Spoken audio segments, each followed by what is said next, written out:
Ok.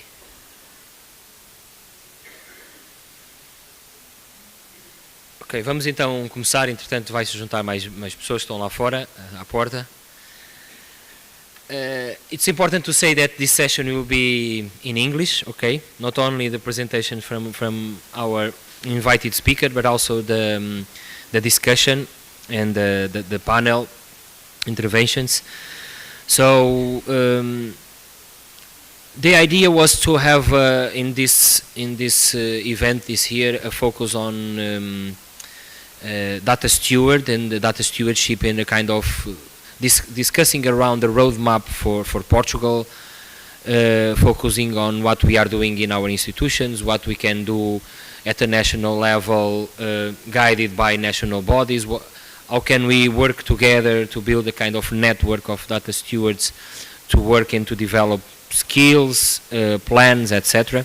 So this is why we have this panel. It's a panel with two parts, one with an invited speaker, and then we have a panel with invited representatives of institutions.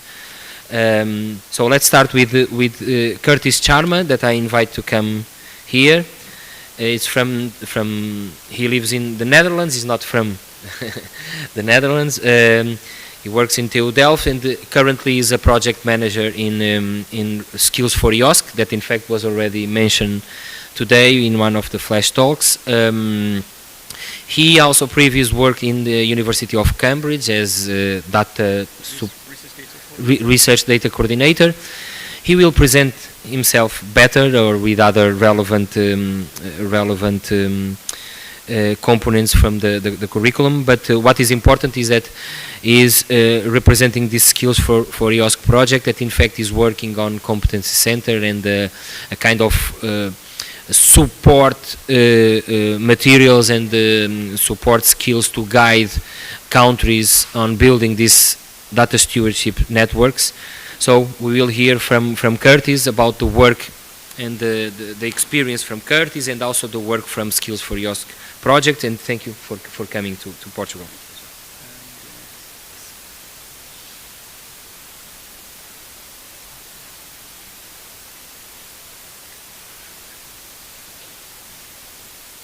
Great, thank you, Pedro. Before I start, before I start, let me say, if I speak too quickly, which I have a habit of doing, do let me know. Yeah, so yeah, I tend to speak a bit quickly, so do let me know if I'm going too quickly, and I will slow down. Yeah, so I'm really happy to be here today, not least because it's a lot better weather than in the Netherlands. The Netherlands is really wet and cold right now. So thanks again to Pedro for inviting me, and Philippa as well, making it possible for me to be here. But I really want to say a really special thank you to Clara from ISCTE, who we met earlier this year, and which kind of kicked off this whole process. So thank you very much for that. Yes, so I am at TU Delft with actually a consortium of the 4 technical universities in the Netherlands called 4TU, the 4TU Federation, and I'm based at the repository, the data repository. A bit closer, maybe? Yes, closer. I need to project a bit more. Yes. Oh, yeah. Okay. Yes, so I'm at this federation between the 4 technical universities in the Netherlands, called the 4TU Federation, and I'm based at the repository, which has now become more than a repository. It's a community. It involves training and development and all that sort of thing. And I am working with Skills for IOSC as a project manager, community manager. But I also continue to research, which is fun, but also helps me to be able to think about things from the researcher point of view, which I feel is important for this. So let's move on then.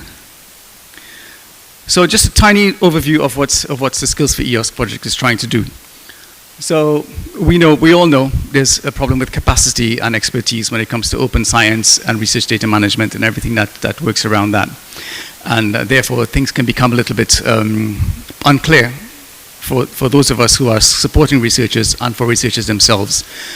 So the project is looking to sort of clarify these things and also to work on career paths as well. So there's a lot happening. because a lot of times we have people who are really good at supporting researchers, but then they're just a research assistant, or they come in from the outside and then they disappear because there is no career path for them. So it's trying to bring everything together in an ecosystem which can support open science and research data at some sort of let's say, we always need to think about the local context, but to bring things up to a certain standard within a way that it can support the research in the way you want to. We started with 44 partners in 18 countries. There are a couple more partners that have now been added to the consortium across Europe. I don't know if you can see how the writing is quite small from there, but it's quite, yeah. And it's a lot of fun working with people from different countries and meeting different people like that. So just a quick overview of the work packages. Of course, number 1 is project management. In work package 2, we're looking at creating career profiles. For instance, there are career profiles for researchers, career profiles for data stewards, career profiles for other people involved in open science. And we'll talk a little bit about data stewardship in a moment. I try to use the term RDM professional rather than data steward because it can be more inclusive in that way, but data steward is a term that's going around, so that might slip out a bit more often. So work package 3 is looking for training to train those working in policy making to make decisions informed on what is happening in research. So for policy to be based on what is happening actually. And it's I don't know how they're designing that training, but they're doing that. Work package 4 is looking at curricula and learning paths. So there are curricula being developed to train data stewards and to train other professionals working in research and research data management. So that's another way we're hoping to support the whole RDM management and data stewardship idea. So the curricula will be, of course, it won't be content itself. It'll be curricula, and within the local context, then different bodies can interpret the curriculum to suit their own needs. But there will be certain things that would guide the process, just so that things are not missed. Yes, and open science skills for professionals working in research infrastructures as well, and those working in thematic communities, which can be. I'm not sure what examples of thematic communities they're working on, but for instance, in my work project, in my work package, I'm looking at AI and health and technology, and they might be focusing on different ones as well. Professional networks for lifelong learning. That's the one that I'm working on, and we're looking at professional networks across Europe. One of the things we did a mapping of professional networks across Europe that exists, identified gaps, and then we tried to see how we can support the development of networks in those places where there were gaps. There's also development of new open science communities, which Ines spoke about earlier. And then there is a development of data stewardship networks, creation of new networks, bringing together of existing and new networks. Then there are particular focuses on artificial intelligence and also on health and technology, looking at evaluating fair practices in these areas. And of course, there is the fellowship program, which you may have heard of. There's a fellowship program for continuing exchange of knowledge between institutions by having a fellow visit from another institute to learn something and develop their skill and bring it back to their own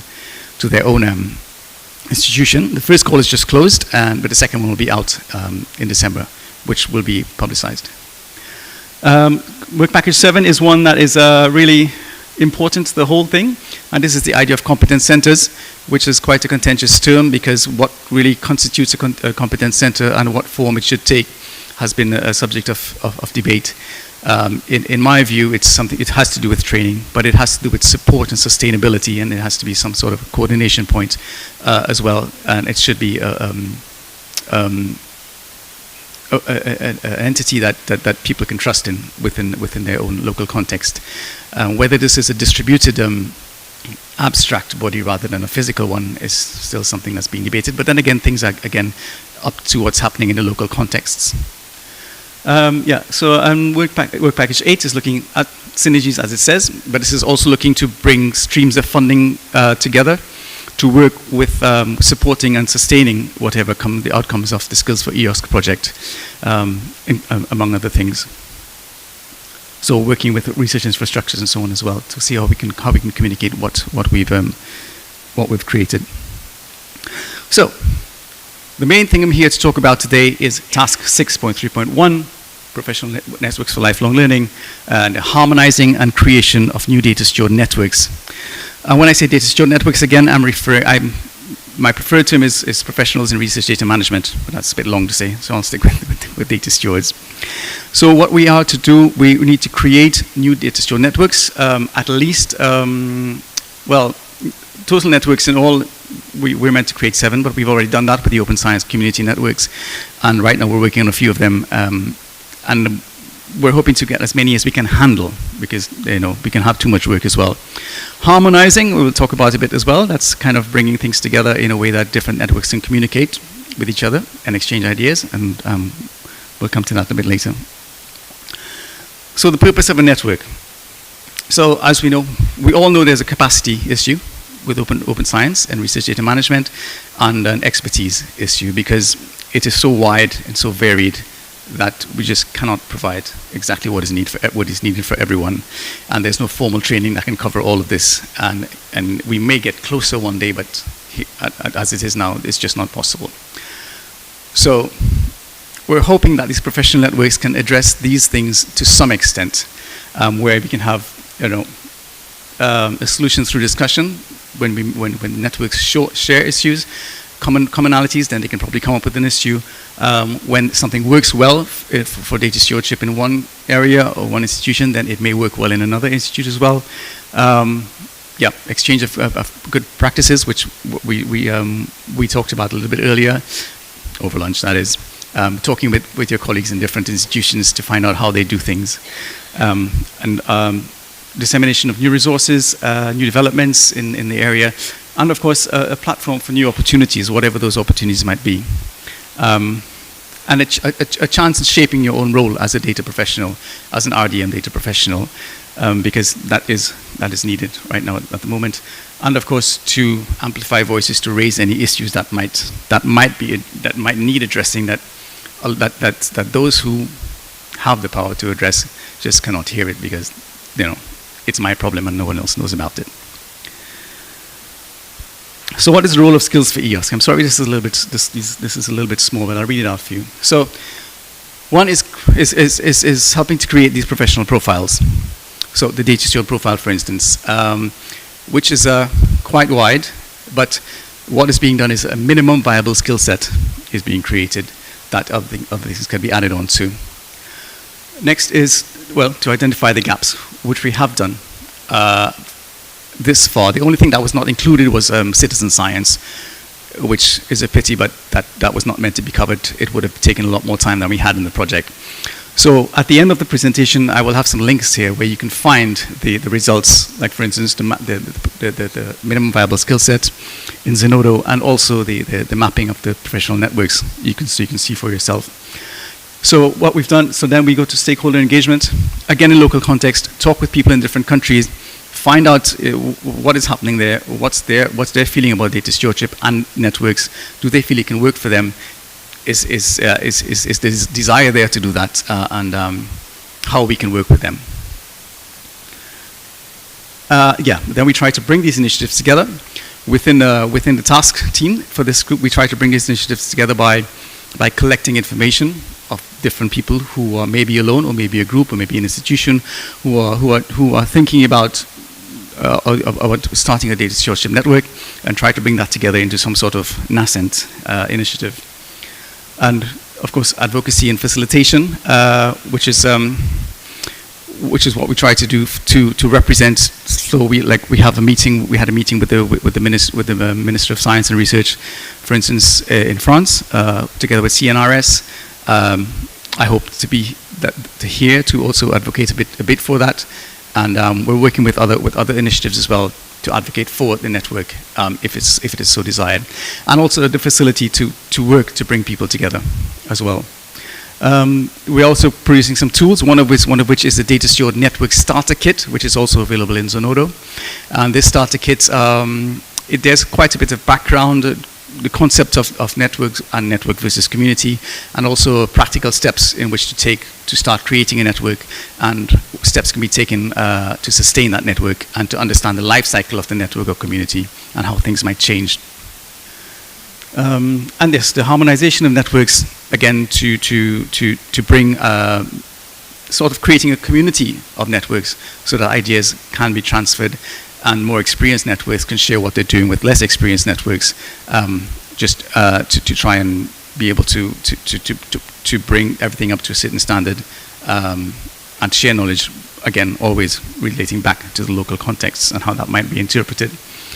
And then there's the idea of the National Competence Center, which, as I said, is a contentious sort of phrase, but we'll be hoping to establish, not to establish, but to designate or to have different bodies either come together to create this idea of a National Competence Center, or to take the responsibility of it.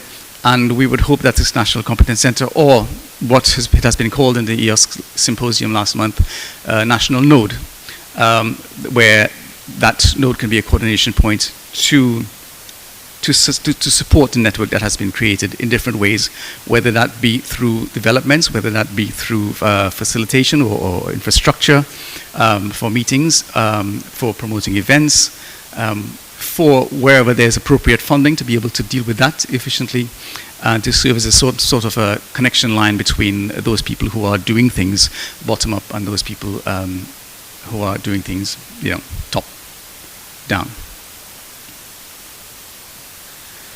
So the question is, who is a data steward? Of course, this is a very big question. As you can see here, it's not very straightforward to define who is a data steward. I'm taking this definition from Skills for EOSC, and this is from a survey that was run in Italy recently. So it's quite wide. My definition was, a data professional who's working in open science, really. That's quite wide. But as you can see here, there's not really any one person that can do this, although I know that there are people, even in this room, who are trying to do all of this at once. Being a curator, advising on GDPR, advising on legal stuff, advising on how best to store things, on metadata. I've been there myself, and I know it's not that easy. So, and then of course you have the soft skills where you need to be able to communicate and put people in touch with other people, and understand where they're coming from within their own disciplines. And if you're working at a university that TU Delft is a technical university, but then you may have a different university where everything is being done, and you have to explain to people things about like indigenous rights and that kind of thing. And that's, what do you do? How do you do that? So it's quite big. But in any way, so in running in trying to find out and identify who are data stewards, and trying to find out to allow people to identify themselves as data stewards, this is the kind of wide definition that we took. So, at the moment we're working with a few initiatives. One is the Italian network, which is in bold because that's happening right now, and I'm going to talk a bit more about that. Two is a Nordic network, so they have decided to work together instead of on a national context, because, for instance, Finland already has their equivalent entity of FCT, and they have quite a community already, and they don't want to have another one, so they would prefer to join with another country close by to create this network. In Norway, for instance, they have a data curators network, and they don't really want to create another national network, so then they're working together in this area. The Irish network is the Sonrai, I believe. It's not quite established yet, but there's a roadshow going on, similar, I think, to what you're doing here in Portugal, to gather things about feasibility, desire, and all that kind of thing, motivation to get it going. And finally, there's a Portuguese network. So the people I've put here, I've put here is who I had contact with first. So that's my contact with the efforts in the country. It doesn't mean that I know that these are the only people who are doing it. Of course not. And now I'm happy to work as well with FCT, which are with Philippa and whoever else, if we can to make things happen. So I think I would like to talk a bit more about the Italian network, because that's happening live right now, and I think there might be things from there that we can take if we're looking at a data steward network in Portugal. So the first thing was, of course, to find where there may be gaps, and then find a data steward. Definition of a data steward. So there was a survey that was put out in Italy. It was, and there were 11 questions and 1 free text. And these are some of the examples. So it was really to find out who identifies as a data steward and what they thought about data stewardship overall. And there were responses from, okay, I can leave that there a little bit later for you, a little bit longer for you to just read a few of it. So it's really trying to it's trying to include as many people as possible and not to exclude anyone. Again, yeah, the definition is difficult, so people have to feel whether they identify as a data steward or not. And the same data steward, of course, is still quite new, and people may think about it as more of something as industrial or in the private sector, or someone who's just taking care of data in that way. So there were 55 respondents from 40 institutions, which was really a high level of engagement. That was, I think because the designated competence center in Italy, ICDI, because they're also the coordinators for Skills for EOSC project, they kind of had a lot of, they knew the channels and they had quite a lot of opportunity to promote this survey. It was hosted on the EU survey website. So then they had the kickoff meeting on the 7th of November, and 50 attendees were there again, which was a really good turnout. I did not go in person. Again, it was all in Italian, and I only needed to give a 15-minute talk, so that would not have been good, environmental thinking to do that. And a lot of questions. There was a lot of enthusiastic participation with people asking questions. Again, yeah, I'm here, but what really is a data steward? How do I know I really belong here? What is the organizational profile? Because a lot of data stewards or people who act as data stewards in Italy are actually kind of contracted from outside, and they just come in based on a project, and then they leave again. So they want to understand where they could fit within the organization, how they can fit within academia, and and develop themselves further.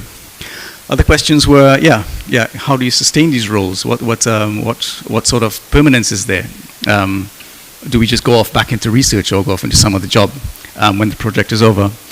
And then again, they wanted to know particularly about training for thematic specific areas, because there's a lot of training available up to a certain point, but then after that, there's no more. And of course, that is because of resources and how to get these things done. So they were quite motivated, and the question, of course, now is to try and keep that motivation and give them some answers as soon as possible, so that they don't just wander off and say, well, yeah, this is not going to work. So they had support from ICDI, and they're getting support from so ICDI arranged the kickoff meeting. They're doing the infrastructure hosting online, and they're doing event organization for them going forward. And they're also doing publicity and advocacy for the network as a way to support them as the National Competence Center. So how is it? What they're doing in practice? They will be piloting the Network Starter Kit, which is for all outputs from Skills for EOSC. Even though it's already submitted, it goes through a kind of a public consultation, co-creation phase before it is really finally published. So we're hoping that this piloting will help us with that. It's volunteer-led at the moment, the network, and that's by Valentina Pasquale, who is at IIT, and she's involved in a few other projects as well in Skills for EOSC, and also by Giulia Caldoni, who she's involved in the other aspect of the task as well, which is the harmonization part of it with the different networks. So what they're doing at the moment is they're just using a mailing list to communicate with those people who have expressed interest, and to disseminate any information and to arrange meetings and whatever else they need to arrange. They will probably use a Slack channel later, but of course there are limitations with that. If you have a free trial, then anything over 90 days is deleted. But they have an existing website which they're using, and I think they are leaning a lot. Okay, let's not skip. So what they plan to do is to have an online meeting every 2 months, to have a topic of presentation presented by someone from a different institution, and then can be discussed. Or if someone has a problem they want to solve, then they can discuss that as well. And then they will have new and newsworthy things to discuss as well. They will try to organize or point towards different resources of training and that kind of thing. And then they will do some collaboration and probably have some workshops to try and to exchange ideas to solve some sort of common problem as well. These are just some of the examples. And they're using an existing website to host this data steward network. They are leaning a lot on a data stewardship network in the Netherlands called the DTL, Data Tech Life, I think, Data Stewards Interest Group. The link is also later on. And they started off as the local node for Elixir in the Netherlands, but they developed into a full-blown data steward network. And it's no longer just about life sciences. They also do technical sciences, social sciences, and humanities. And they have a website on the DTL page where they have everything is public, all their meetings, all their minutes, everything is there. And I think the Italian Data Steward Network is looking at something like this as they go on. So a little bit about the starter kit. So there is a section about identifying as a data steward. What to think about when conceptualizing a network, whether it is a network versus a community. I mean, there are some overlaps, but there are some differences as well. And how to grow an existing network if you have one already, how to sustain that network, and what sort of work do you need to do for member research, how identifying the persona, identifying those people who will be motivated enough to be in the network, and then thinking about roles and responsibilities. What is the social infrastructure needed for the network? What positions must be filled? There is a bit of theoretical background as well, which really goes into like positionalities, stuff about, of course, things like codes of conduct, a lot of theoretical background, probably a little bit more than I would like, but it is helpful. But the good thing is that there are practical steps for each section that you can follow. And of course, we're looking to improve this all the time. And there are case studies, one of which is the DTL network I just talked about, and there's the data steward network in Flanders, in Belgium, and also the local node of Elixir in the UK. And there are more things. So the next stage of the task is the harmonizing, and this is really important as well, because what we're trying to do here is to bring initiatives together within the RDA. So there's an interest group called the RDA, Professionalizing Data Stewardship Interest Group, which I'm sure some of you here are aware of. And there was a session at the RDA plenary in Gothenburg where my colleague, some of my colleagues, Aoife Coffey from University of Cork, I mentioned that Irish effort earlier, and Giulia Caldoni as well from Bologna, and a few others from University of Vienna, and also from Canada and the US. And we were thinking about that session was about trying to bring different networks together so that they can support each other globally. At the same time, I'm working on trying to bring networks together in Europe. So it seemed a good idea to bring those two efforts together. And that's what we're doing right now. Yeah, and the main idea for that, so technically it's meant for networking and knowledge exchange for the larger data steward network group. So whatever is being done there, it is the task of this task group 7. I've put the link below as well.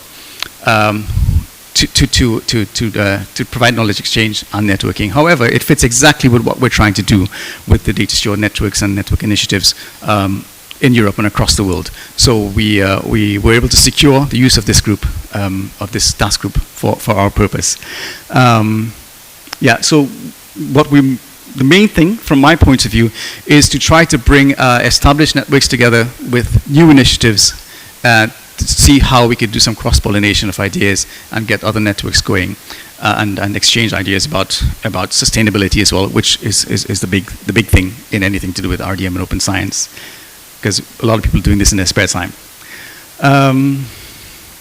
Yeah, and we need to keep this, in order to keep this going, one of the main things we hope to do is to host at least one session at a plenary every year, and maybe one per year is enough. But we're hoping, because then we need to do this in order to keep the visibility of it going, so that we can determine whether it's viable to keep this network going, and to let networks and other people trying to do things know that it exists. Yeah, so sustainability. The activities of the RDA group, all the outputs that we're doing in Skills for EOSC, and of course looking at support from national competence centers. And it is through these three ways that we hope we'll be able to sustain the networks that we help to facilitate and to work with in their creation. So this is just a schematic of how things might look. So you have the data show network, and then on the one hand we have the RDA, and on the other hand we have the National Competence Center.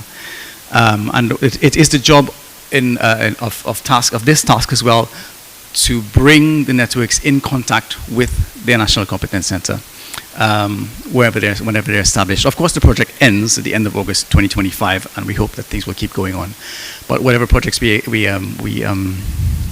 establish within the time of networks we establish within the time of the project, then we need to bring those bodies together. And so it would be great to know who will be the designated, or who would volunteer to be the National Competence Center in Portugal. Will that be you? I think. Yeah, maybe. All right. Yeah, I think. Yeah, that's just about. I've got a few minutes to spare, and these are the links, and I'm sure Pedro will share them with you. Yeah. Obrigado.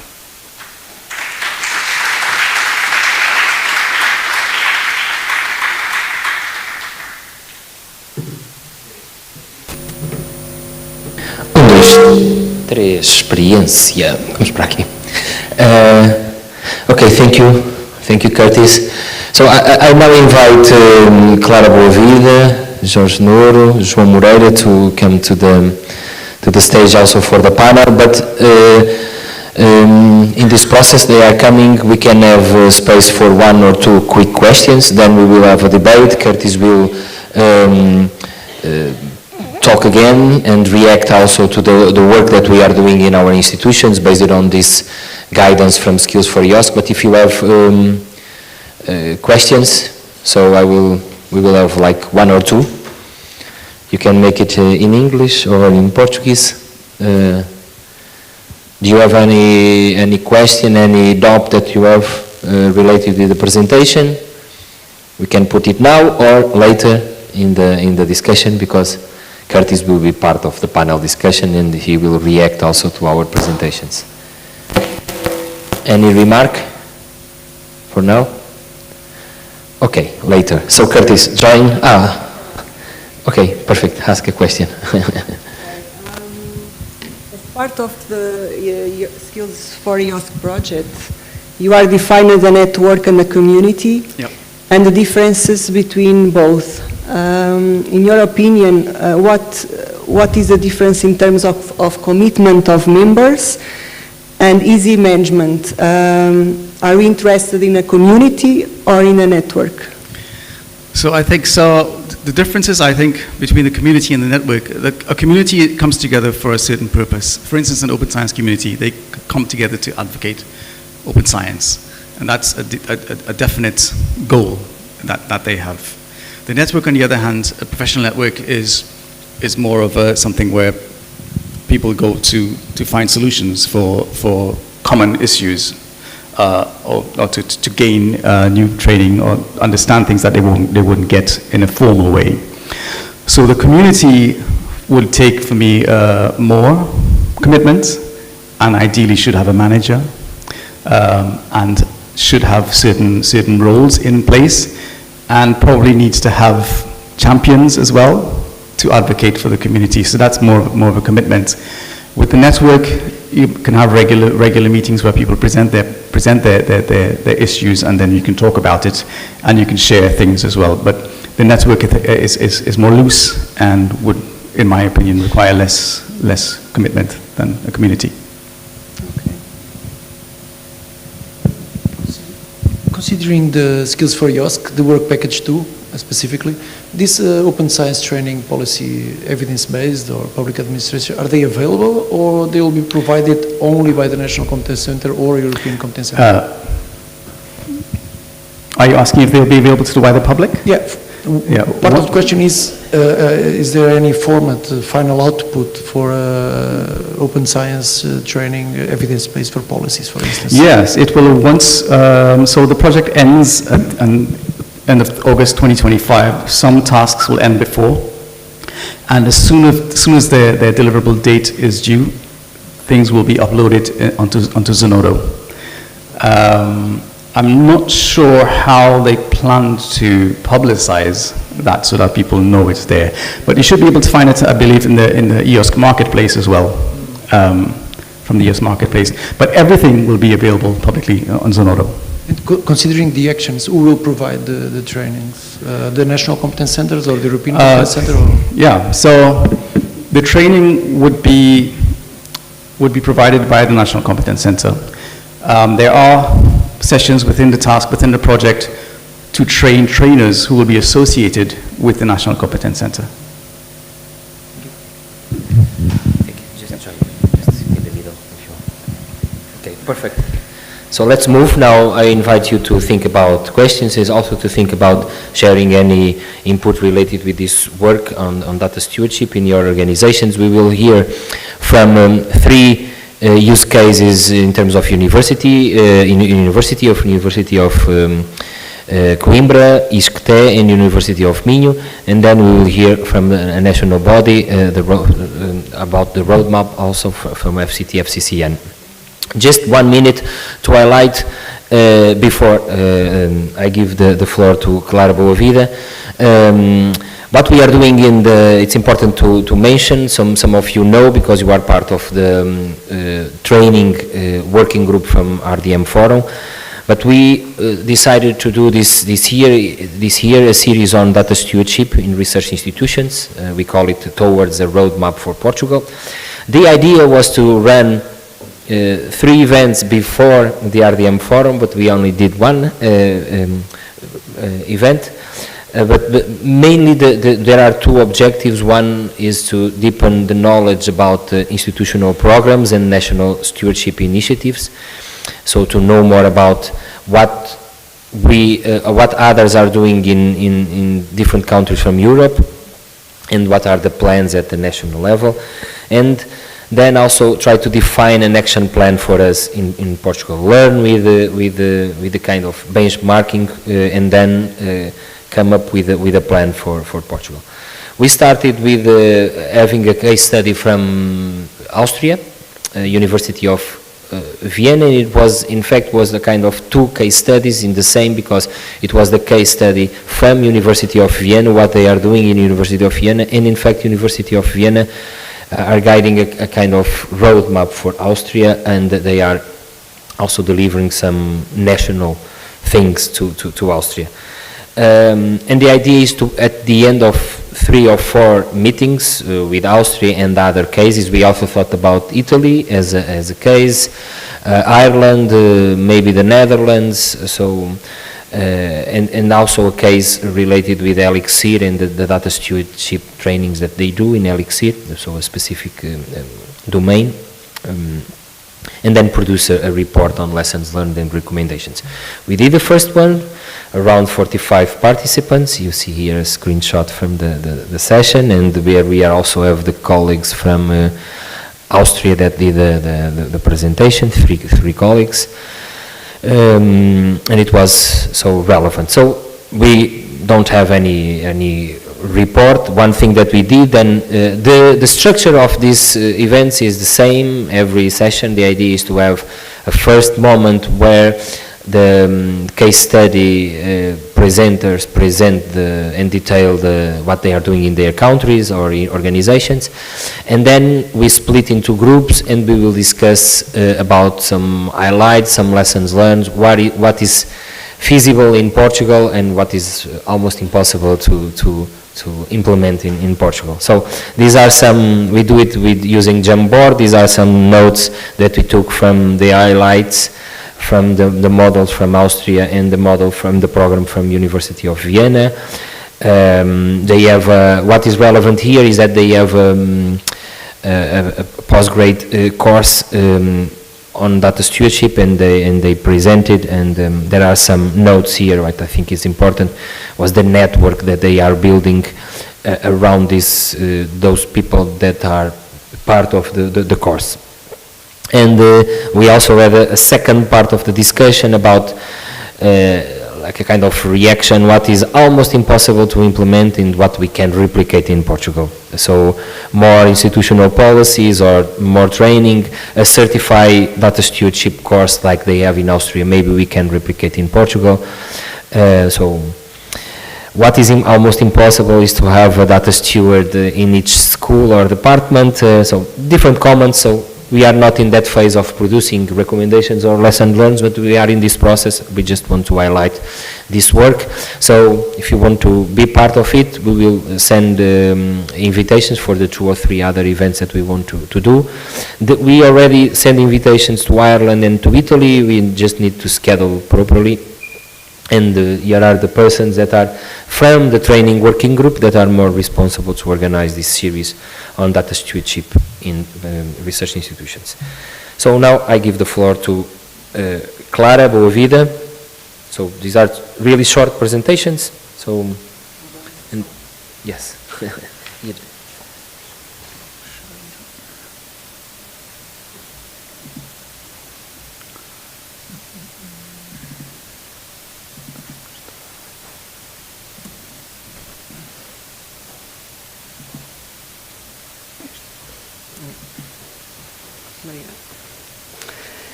So, good afternoon, everyone. First of all, I would like to thank Pedro for inviting me to be here and to contribute to the discussion on the possibility of building and developing the network of data stewards. I'm very pleased to have the opportunity to share with you our goals and our work for the coming months. And now I'm going to give you a bit of context of what are we doing now in ISCTE. As most of you probably know, we are concluding the migration to a new building of researchers, research units and services related to research activities to the same space. This building gathers all these actors and has available 9,000 square meters, and we believe that will promote collaboration and interdisciplinarity. So these good conditions provide optimal conditions to promote the network, the internal network. Apart from these, we are concluding the installation of data center with the capacity to meet the needs in terms of data storage, backups, and long-term preservation. ISCTE is very keen as well in reusability of data and setting up services in order to reuse data and setting up service to meet these needs. Finally, we are providing certification, the certification of the internal data stewards, not only staff, but also researchers and PhD students. It's also a priority and a strategic goal for the coming months. And about this, I would like to give you a brief description of the course that I had the opportunity to attend. It was the Essential for Data Support course, and this course can be done in 2 different ways, online only, that is open and free to everyone, and the full course that includes the online modules and 2 face-to-face daily face-to-face working days. Between these 2 face-to-face working days, we had to deliver 6 assignments, 4 of them done with other participants of the course. I had 2 different working groups, and the 2 final assignments where we have to present them on the second face-to-face working day. So the course started on 18th of April, and it was in Delft, and the second one was in 1st June in Surf in Utrecht. And it was a very good experience, mainly the interaction between the different participants from different research areas, and the exchange of knowledge was very good experience, because we learned how to do have the same output, but doing in a different way. So in terms of effort, the two face-to-face working days were full of expert presentations, and we had to deliver the 6 assignments that I told you before, and we had to give feedback to peers' assignments as well, and interact with the coaches. To conclude this presentation, I would like to invite all of you, if you are interested on this discussion, and collaborate with us in this possible, in creating this possible network. Reach us, let us know your motivations to make this network a reality. Thank you.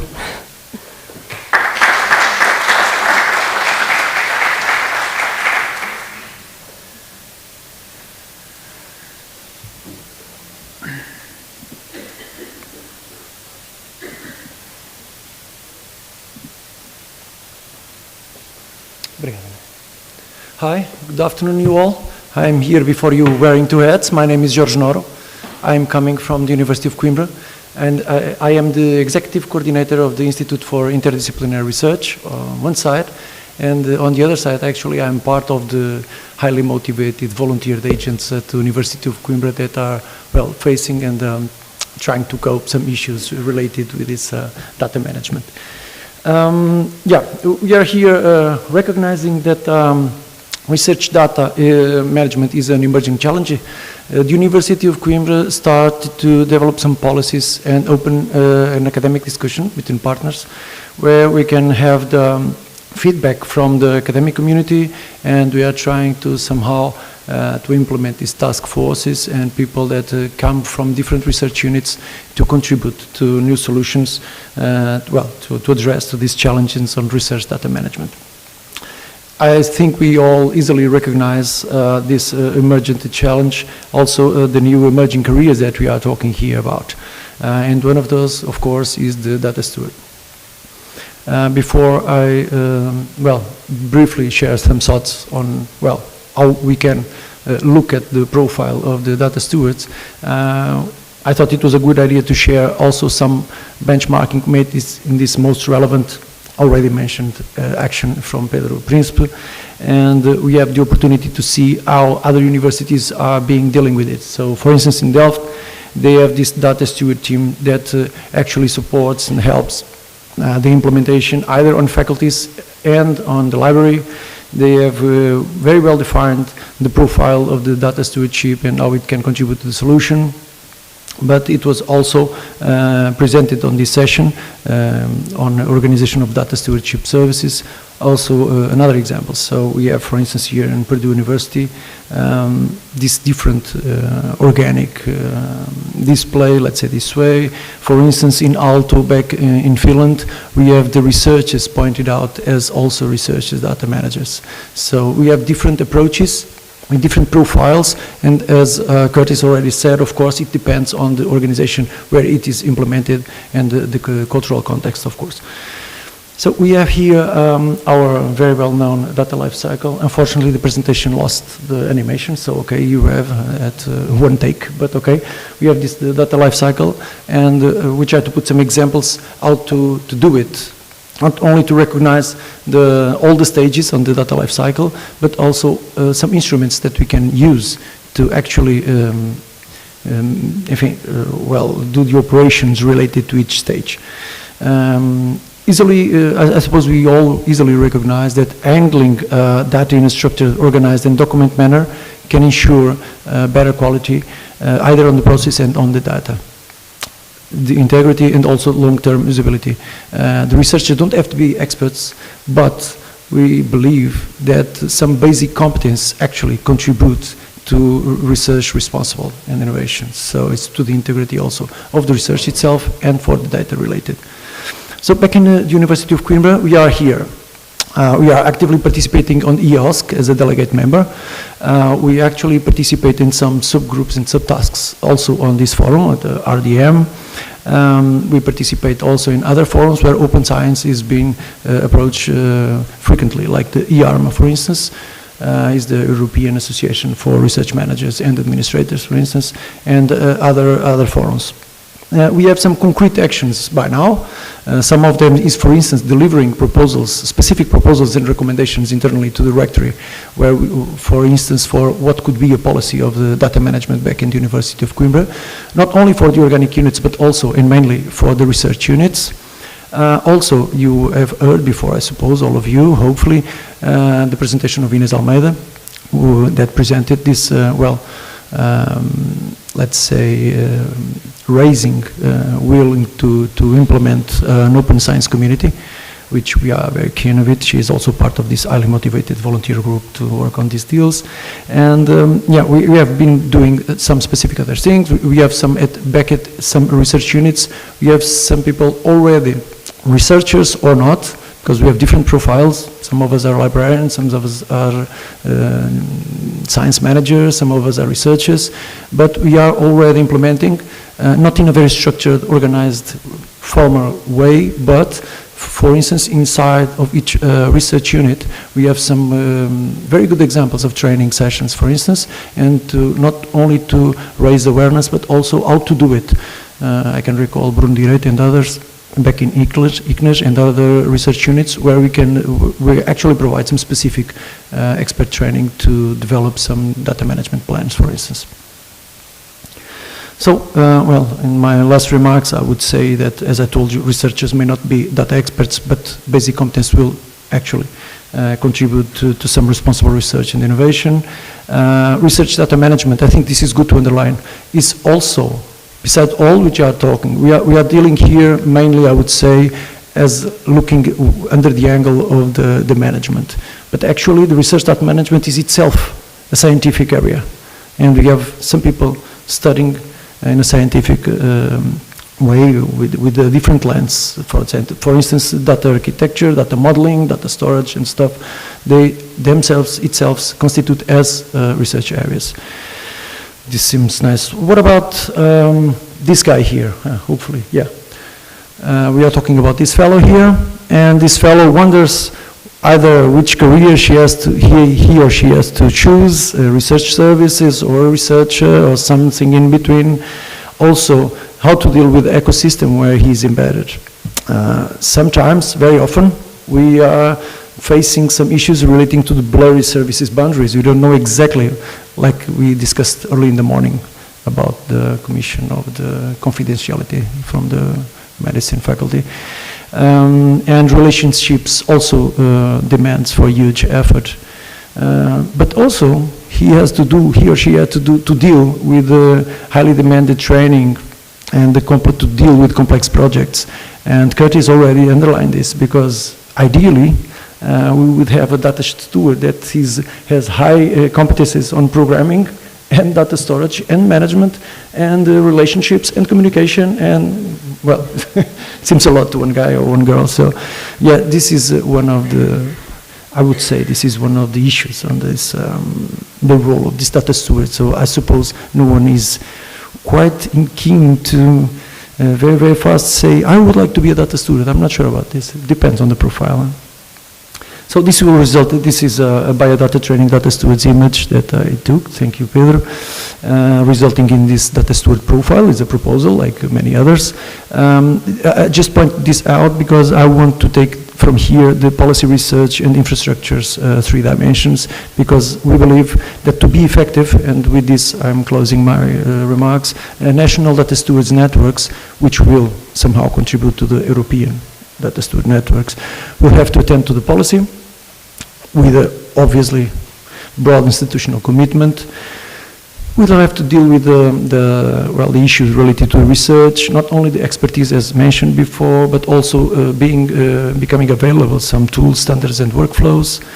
And obviously to make it happen, to make it possible, the infrastructures, having proper software, proper hardware, proper digital services and technical infrastructures. This will allow some strategy.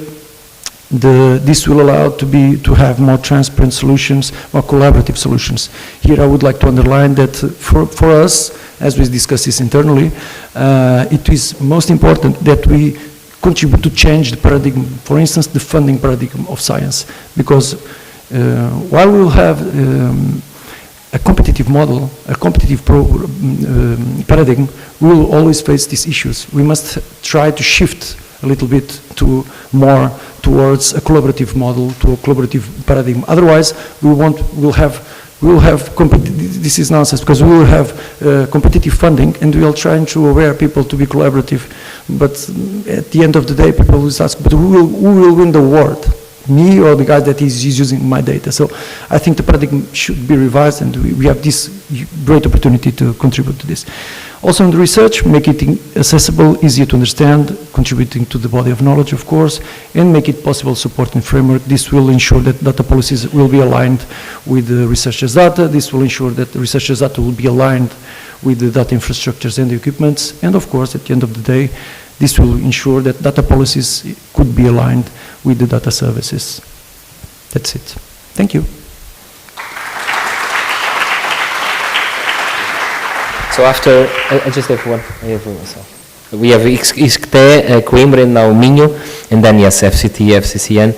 So just quickly also to highlight some of the work that Minho is doing. So we have a clear goal or a vision, but we are defining the clear plan to deliver. So it's important to highlight that Minho have a research data management and sharing strategy defined in 2017 and 18, and we are with this integrated vision delivering some of the services and the activities from this strategy.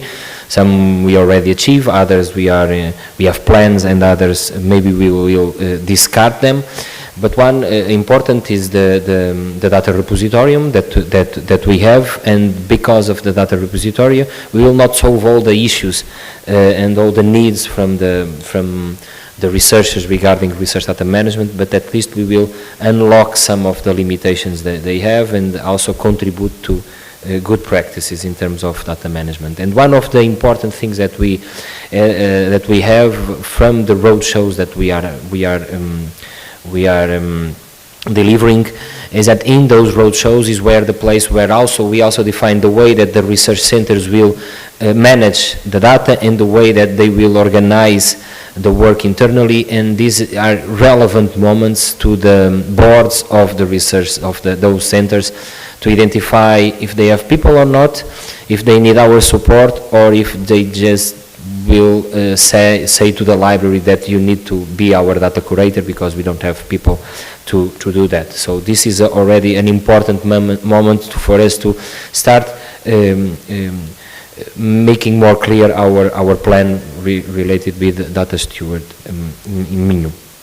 Then other two services that will contribute, one in the pilot phase related with the electronic lab notebooks, but the other one that we already presented, the Open DMP, that is already in production, will be really relevant to contribute to this process, because we'll provide some capacity building, some opportunities to support those that are playing as a kind of data steward in the research centers. Then the support, the advice, and the training that we are delivering from the specific training activities, the schools, the Open Science Summer School and the Open Data Winter School, the seminars that we deliver for the doctoral school, and some other kinds of support materials. To close, so these activities that we are running integrated in the strategy are contributing for us to improve the plan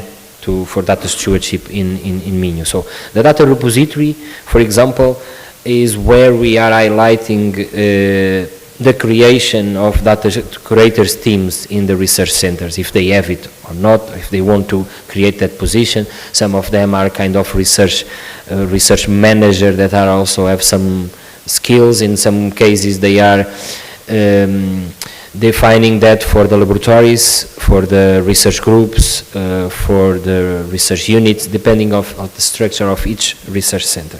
Then the tools, the OpenDMP, for example, it facilitates a lot the management activity, but it also, we have OpenDMP as a pedagogical tool for researchers in terms of skills for data management.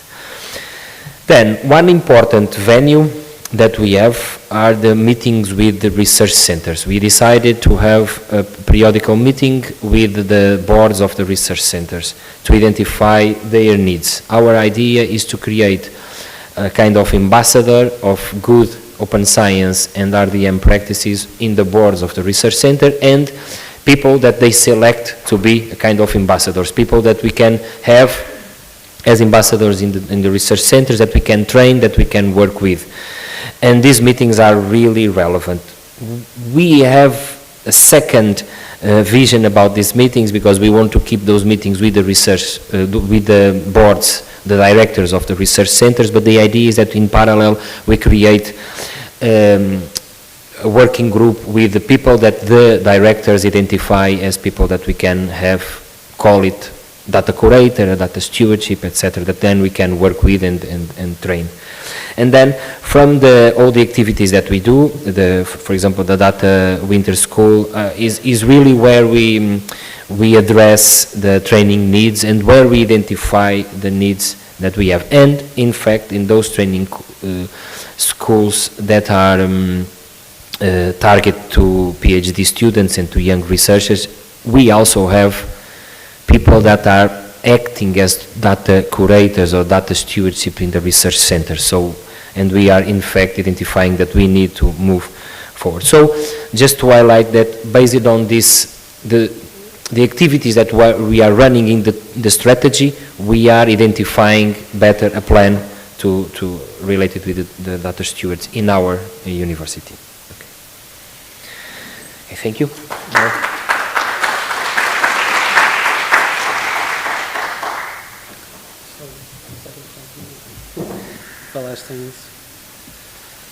Okay, good afternoon everyone. It's my pleasure to be here. My name is João Mendes Moreira. I'm the head of scientific information of FCCN.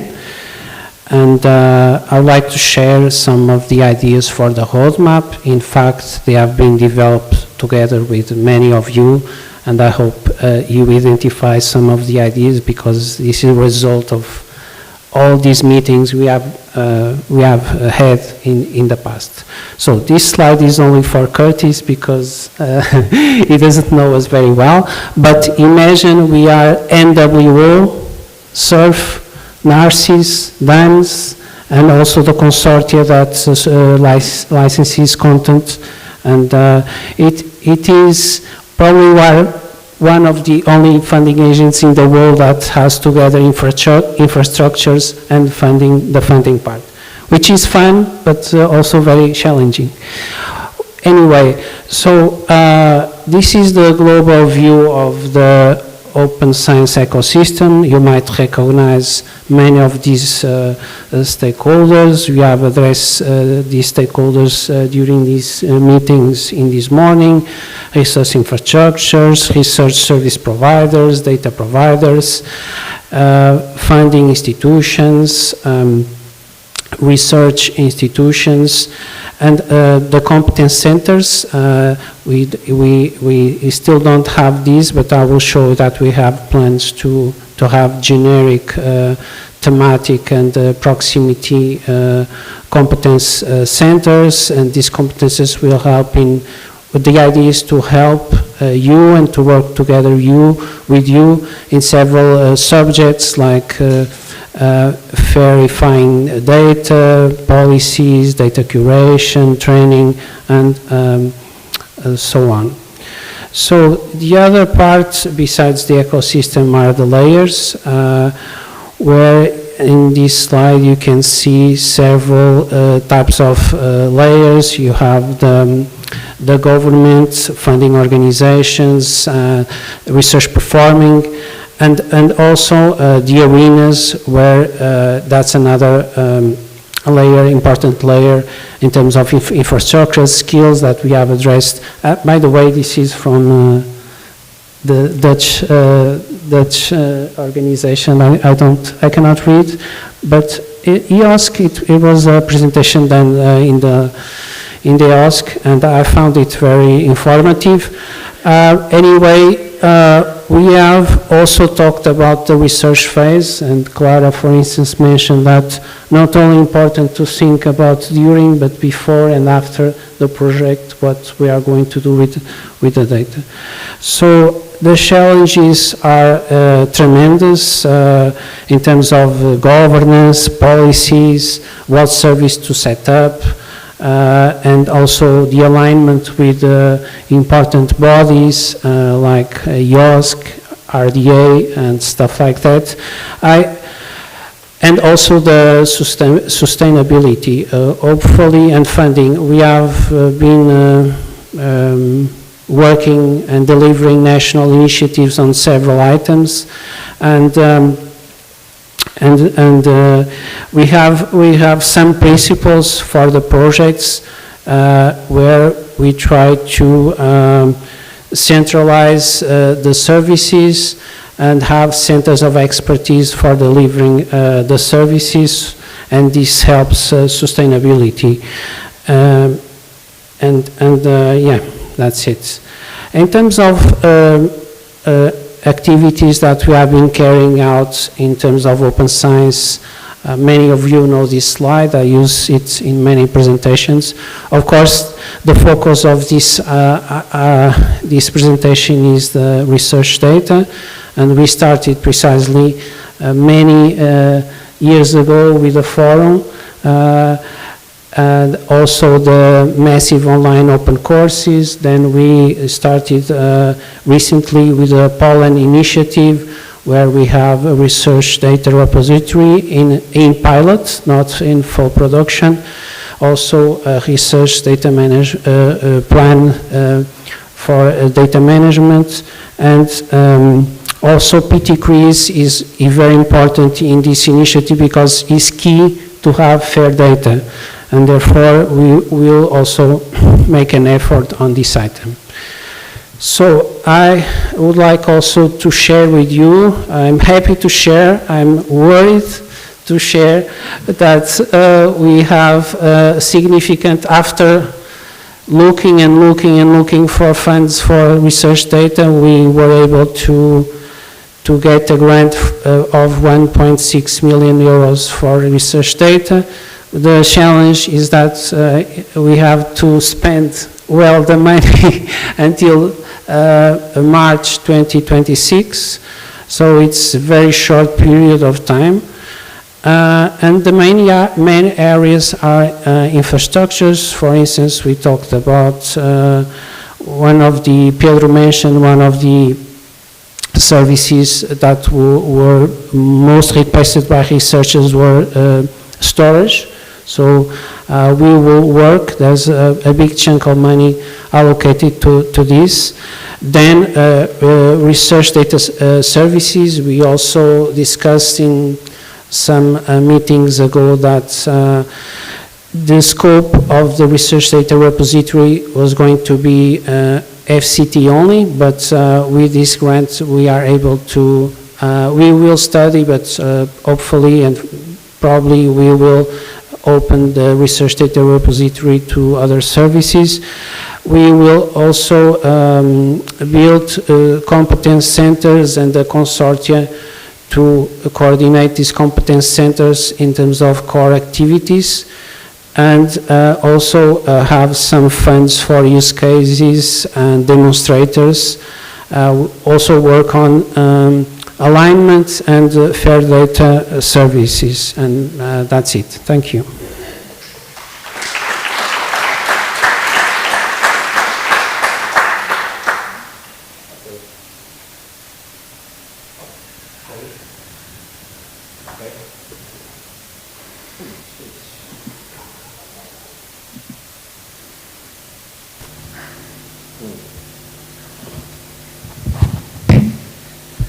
Okay, many thanks for all the presentation. So now, the floor is yours also to make questions, make comments, share your also views on this topic. I will also ask, when you think about your questions and comments, I ask Curtis to comment a bit about our presentations and to compare with the work that other networks are doing, or even how useful can be some of the things that they are developing in skills for IOSC for the work that we are doing. So Curtis, feel free to comment, and then I will ask you your comments and questions.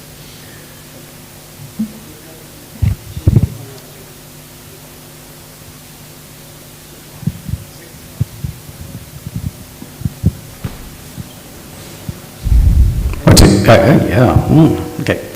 Yeah, thank you, Pedro, and thank you guys for the presentations. Very good to hear what's planned. I would start with Clara, and I think it's a good idea to. I actually didn't know there was a free version of the RDNL course online, but I really think that's a good idea to get PhD students on that, because, for one thing, it prepares them for when they become postdocs or early career researchers, that they already have an idea of these things. Because I was also wondering, but is that so that they can support RDM at the university as well, or outside of their own work? Yeah, some of them, yes. Okay. Yeah. So then you of course will have to retrain people all the time, because people come in and out the door as you go. So that'd be something to manage. One of the things though that I was thinking about, because the RDNL course is valuable, but it is the basis. And a lot of times people just feel like somewhere beyond that they need some more support that can be broadly thematic. Of course, we can't provide training for every single discipline. So, and I wanted to ask if you had any thoughts on that, as to how you might follow that up. Do you? As like going slightly beyond the basic broad training, because in different disciplines, different faculties, people have different needs. Is there anything for that in the university itself? Yeah, our research areas are mostly in social science and humanities. Yeah. And I think that basic training will be very useful. Will be very, if not, would be very useful. Já estragamos a vida. Estraguei os ouvidos toda a gente. Not only PhD students, but our idea is to reach as well researchers that are initiating contract in our institution. Yeah. Okay. Yeah. Is it too loud now? Because I was thinking, because one of the outputs from Skills for EOSC Work Package 4 will be creating curricula that go a little bit beyond the basic training, which is something institutions might be able to use to build some sort of in-house training themselves. Yeah. So just to speak to that. Yeah, we would like to have a mandatory, but I don't know if it is possible. Mm-hmm. But if not mandatory, we would like to recommend to all of these actors, the PhDs and the researchers initiating the contract, to do the training course on this. Is there going to be a sort of, I mean, these people will be data champions basically, because they won't be getting paid to support their colleagues. Is that right? Data champions? Yeah, because the people who are the PhD students who you're giving or allowing them to have this basic training, they will not be paid to support. No. So you're going to have to create a sort of data champion community. Okay. Yes. And really motivate them and reward them. So I think try to find incentives.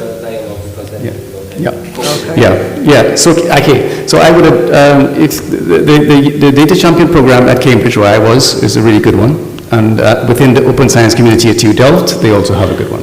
So, okay. I also when with George, we have this issue as well at TU Delft. Okay, we have a good data steward program, but capacity is always more than that. And one of the things that they've been working on there is to create a business case for data stewardship. And I think, because we all know, by the way, but I think that would be a good thing to put together, and probably we can talk to other colleagues across different institutions to work that out. And I just wanted to mention one other thing we're not mentioning, but we really need to consider software as well. Even I didn't mention it. We talk about data, but software, of course, is also important for that. So I thought this idea of, Pedro, of meeting with the research center directors to create champions out of them, that's an amazing idea, because a lot of times they don't want to listen to the other data champions who are usually junior people. So if you can achieve that, I would like to know how you do that, but that's a great idea. And with the, as far as with Joao, I think it's, as you say, it's tricky to have funding and infrastructure together, but I feel that works. And again, I wondered, because you talk about competence centers as well, and I just wondered how you viewed yourself as a competence center to support whatever is happening. Yeah, sort of like, in reference to my talk, how would you see yourself as a competence center in supporting the data steward network?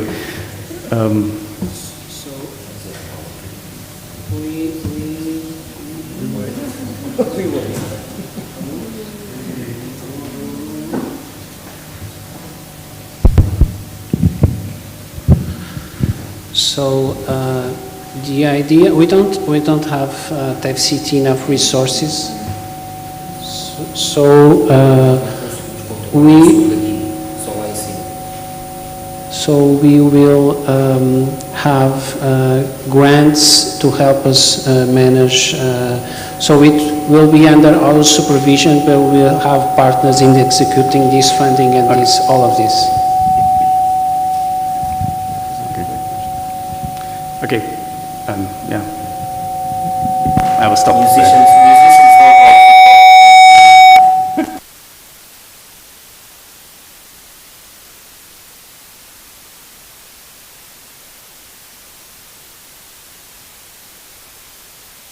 have some time, so we need to run sessions. Then please take notes before final round.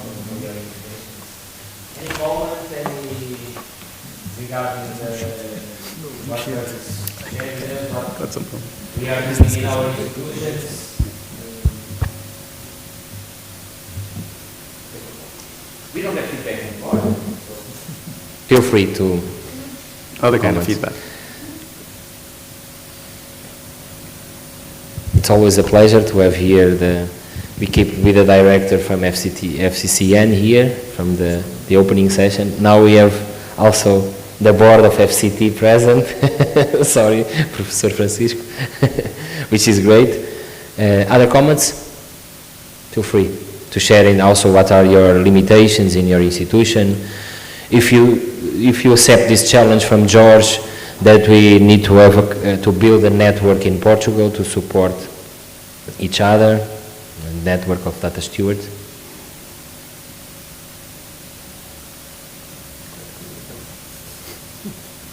Okay, yes. And present yourself, please. We already know you, but... My name is Inês Almeida from University of Coimbra. Thank you for all your input. My question is kind of a curiosity, because I didn't know this nomenclature of data champions as you. So the idea is that you mentioned them as volunteer. So the idea is, since that we don't have financial resources, this is kind of a solution for the problem. How do you see this integration of professionalization in these data champions? Thank you. Let's have questions and then we will do a final round. Just take notes from the things about data champions is interesting. Any other questions, comments from your institutions, limitations? Feel free to comment. I think it's important. This is a panel, a discussion panel that can guide some of our future work on this. So share your thoughts. If not, we will go for a final round and then... I would like to yes. talk a little about the risks, but I don't know if it's okay now or later. Just take notes and we do a final round. I think Okay. Okay, so let's go to the final round and we can start with Curtis replying about the championship. Yeah. Championship. Yeah. Yeah, thank you, Ines. That's a really good question. So the Data Champions program was created first at Cambridge. I was not there, so it's not credit to me. It would actually credit to one of my former colleagues, Marta Taparek, who is now at the Dutch Research Council. So the problem, of course, was capacity, not just in terms of financial resources, but also in terms of addressing those people with particular needs in the different departments. And so the Data Champion program was created so that those who volunteer can assist if called upon by a colleague who would know something about their work. But sustaining that program it's quite a task. That's what I used to do at Cambridge as well. And there needs to be, it's a community with a goal, like I mentioned before, so it takes a lot of motivation. There has to be a reward system in place and the structure, so that those who volunteer as data champions feel motivated to fulfill the role of advocacy and support. And usually a lot of people would jump and join in because they think it would look nice on their CV, but then they drop off again. So you also have to manage that sort of thing. And it does help. It still doesn't address the question sufficiently or anywhere near, but it does help. And within Delft, last thing I would say, within Delft, it's part of the open science community, so it's a subgroup within the open science community. So data champions can be students, they can be research support staff as well, librarians, anyone who really feels they can contribute to managing research data and helping their colleagues at the university. Okay, so let's go for a final round, and I ask the interventions of George, João, and Clara. If you can also reply to the comments, but also if you can make some comments around, and those are three things that I took from the presentation. So how can we work on skills development, institutional commitment, and also any tips or contributions to the development of this network in Portugal. So. But may I? Feel free to add other comments, yes. I would like just to discuss with you possible risks in doing this, because one that seems to me very real is the overlapping of time and effort in participating in so many meetings and working groups.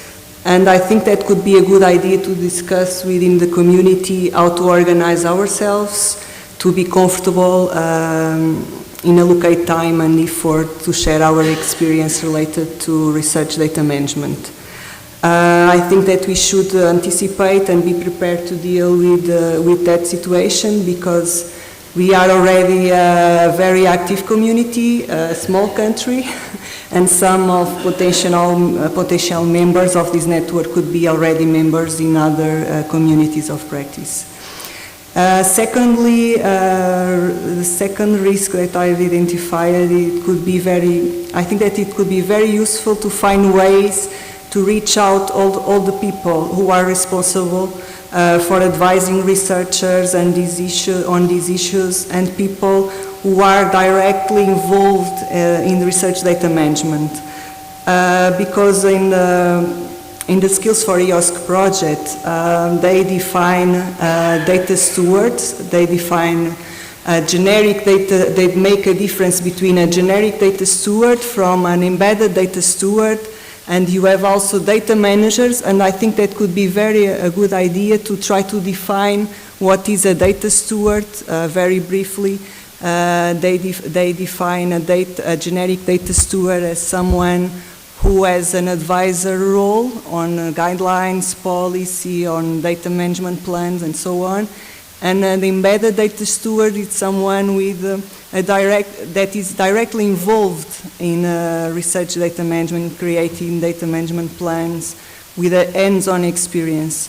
A data manager is someone who works with researchers in define a technological strategy, finding best software to data analytics and so on. So I think that is important to try to define what is a data steward and try to identify these people on our institutions. Could be something that we can do. Finally, in our country, as far as I know, most people who have the role of data steward have a lot of other responsibilities, and we have mentioned this before. So I think that this fragmentation could make it difficult to create a community to share best practice. So the professionalization, of course, could help, but while we don't have a professionalization, this fragmentation could be a challenge, and I think that we should be prepared to deal with this. Thank you.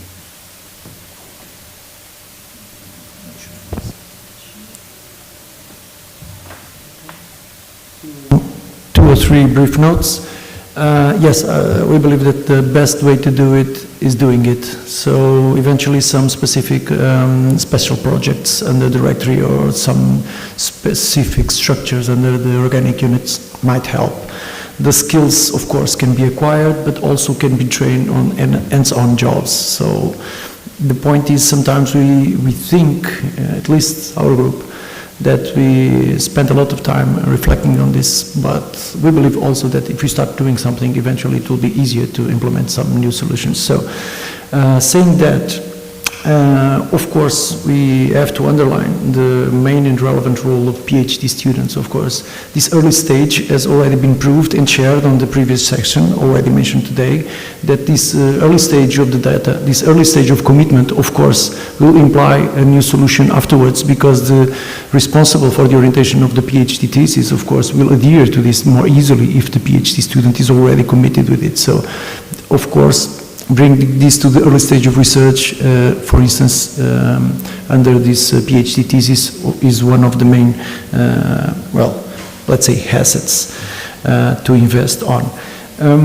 Considering the committee of the universities, yes, my presentation actually was quite focused on this, so I won't add too much more, already said it. Eventually, one of the more visible actions could be implementing some specific structure, a temporary one, giving time and training to the people to be working on. So one of the traps here is usually people tend to address these responsibilities to someone that is already doing something else and it was not actually hired for it, don't have the skills or the time to do it. So this is a trap we should avoid. So we have to hire someone which is or with champions, why not, PhD students or others, but mainly must have time to apply and also to get specific training.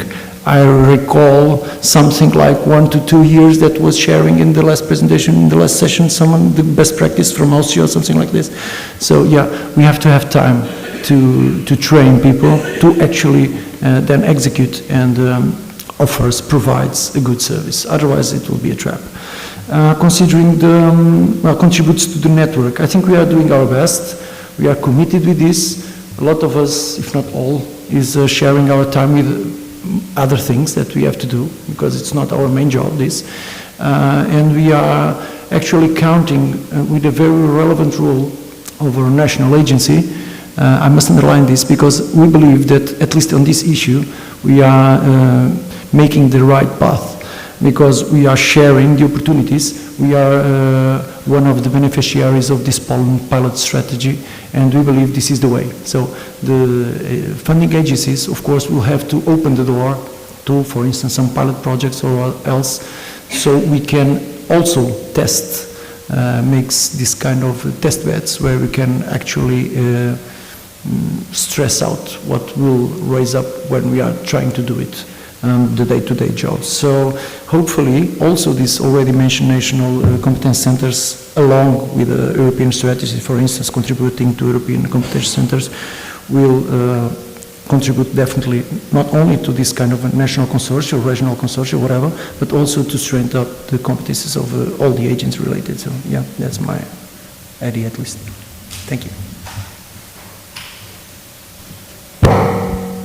Okay, I forgot to mention, but probably if you see in the program that we will present a more detailed version of the program of the Resilience Fund tomorrow. I can say that it's a project that aims to benefit all of the attendees and also the research community.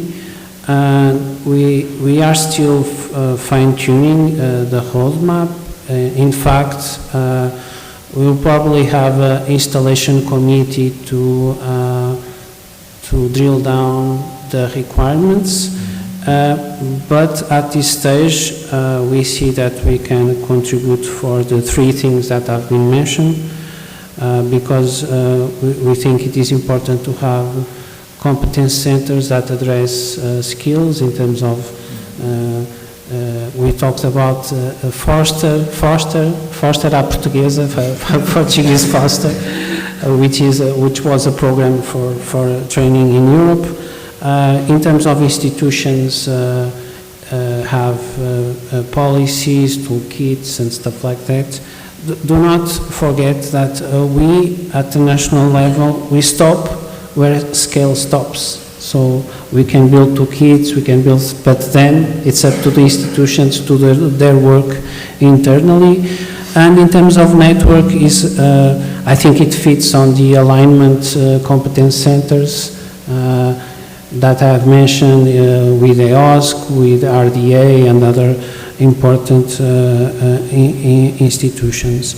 I still remember the first conference for research data. It was in Oporto. I remember Baron Mons saying we have to reserve 5% of the amount of the project to curate and handle data. We're still not there, but hopefully we'll get there. Thank you.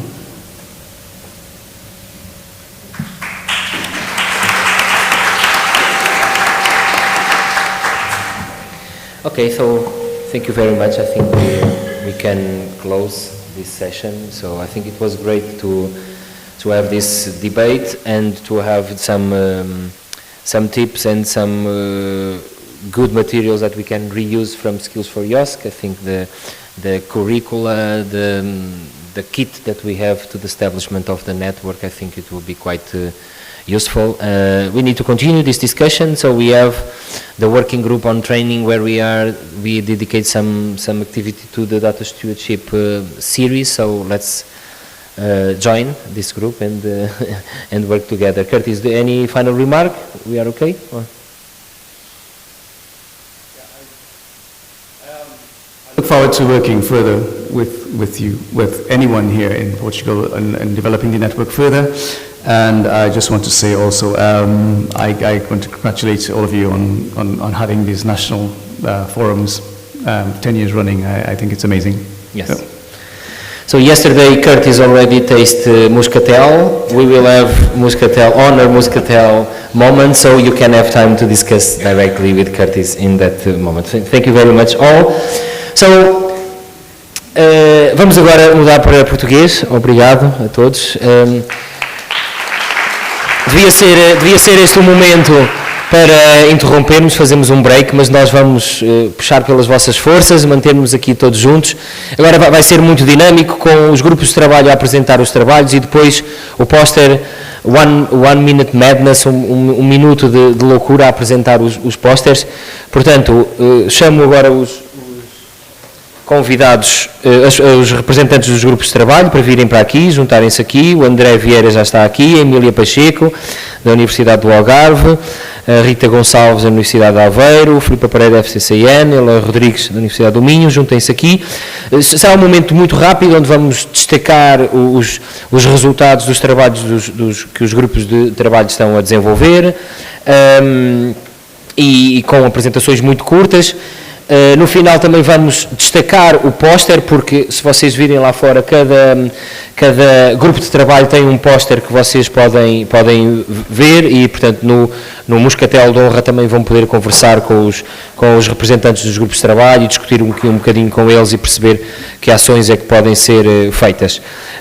Depois iremos para o póster num minuto, que a Filipa Pereira irá moderar, e depois sim, temos um momento com calma, de networking, onde podemos conversar à vontade. Portanto, peço só aqui o vosso melhor esforço para se manterem aqui ativos neste momento da sessão dos grupos de trabalho. Liguem-se também ao vosso telemóvel, aos vossos computadores, para participarem aqui no Mentimeter, está bem? Nós vamos abrir o Mentimeter e, portanto, se tiverem aí já na mão os vossos telemóveis, os computadores, vamos também pedir que deem alguns contributos, que reajam um bocadinho aos outputs que os grupos de trabalho têm e que são apresentados. Vocês podem ver, para além dos posters, lá fora, ali mesmo à entrada, têm muitos dos materiais que foram sendo feitos, impressos. As coisas estão todas disponíveis digitalmente, disponíveis numa coleção no Znode e também via o site do Fórum, mas podem ver muitos desses materiais já que resultam do trabalho dos grupos de trabalho disponível. Portanto,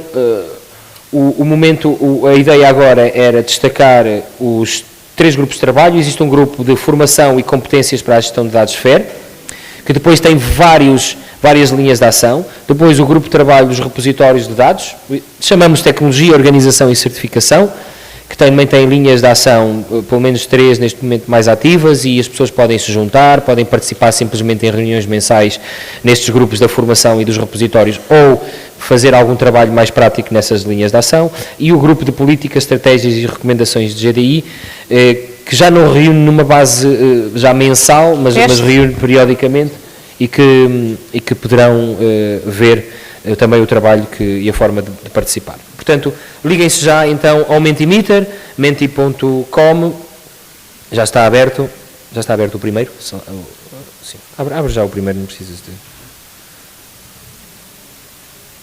Arranca, por exemplo. Só para tornar isto mais dinâmico, portanto, sintam-se à vontade para contribuir, enquanto as pessoas vão apresentando. A ideia é um bocadinho vocês reagirem. Podes avançar e põe isto nos slides. Ok. Pronto, a ideia é que vocês identificam 2 ou 3 resultados dos grupos de trabalho que considerem mais úteis e relevantes, ou que podíamos atualizar e que poderíamos melhorar a partir do que vai ser apresentado. Depois vai haver uma outra pergunta sobre... está um bocado lento. Sobre o que é que gostaria de fazer, se gostaria de fazer parte dos grupos de trabalho, e a outra é partilhar ideias. Portanto, estejam atentos, ok? Nós vamos abrir isto, para já está só aqui os 2 ou 3 resultados que vocês destacam, mas fiquem a par que nós vamos querer mais dos vossos contributos. Pronto, eu prolonguei-me um bocadinho só para dar tempo para o André conseguir fazer o setup de tudo aqui, e ele foi espetacular. Força, formação. Emília, és tu que mandas? É os repositórios, é a Rita que manda. Sim, pronto, este é um dos grupos de trabalho do Fórum GDI, que é o repositório de dados. Os nossos objetivos são promover a melhoria dos serviços de repositórios, com especial foco para a certificação, para a interoperabilidade entre sistemas e também para a curadoria de metadados e vocabulários controlados. Outro dos nossos objetivos é sistematizar e divulgar à comunidade informações sobre funcionalidades e o papel que os repositórios desempenham nas instituições, os repositórios de dados. E depois também, de certa forma, contribuir criticamente para o desenvolvimento de uma estratégia nacional.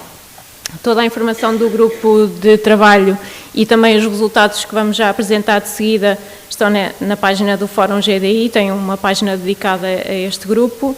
Este grupo reúne mensalmente e tem estas 4 linhas de ação, como o Pedro já disse, 3 estão mais ativas, a última não tanto neste momento, mas pronto, a primeira linha de ação é o suporte aos investigadores para a publicação de dados em repositórios, a segunda linha é mais focada no papel dos gestores e curadores de dados, dos gestores de repositórios, com formação e documentação especialmente criada para eles, e aqui também se inserem os workshops que são realizados nos fóruns GDI.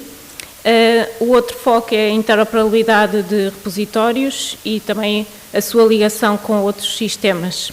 E depois a última linha de ação são os metadados disciplinares.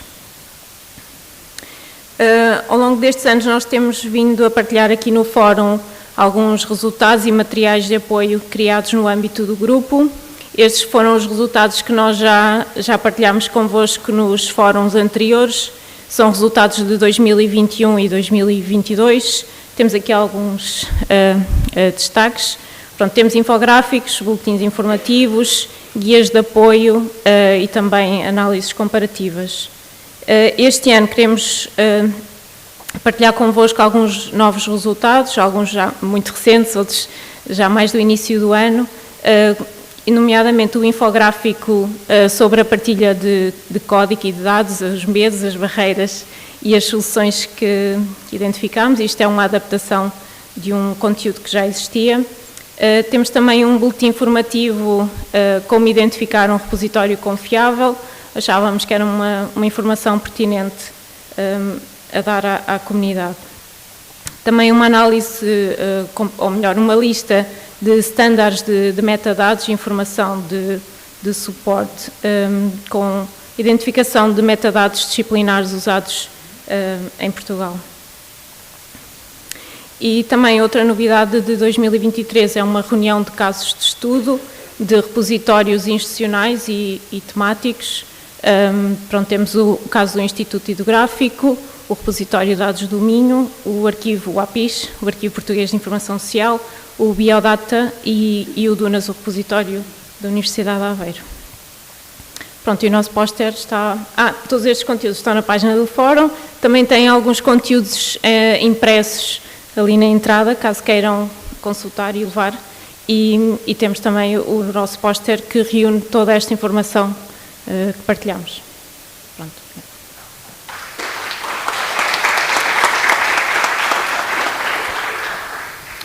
Muito bem. Quanto ao grupo de trabalho de formação e competências para a gestão e dados FEIR, as suas principais linhas gerais, alinhadas com os objetivos, é sobretudo contribuir para a capacitação dos diferentes intervenientes nesta dados de investigação, aqueles intervenientes que ainda agora acabamos de falar neste painel, apoiar a definição de estratégias de formação nas instituições, um pouco algumas das necessidades também já aqui identificadas hoje, e identificar as necessidades de competências para a aplicação dos dados FEIR.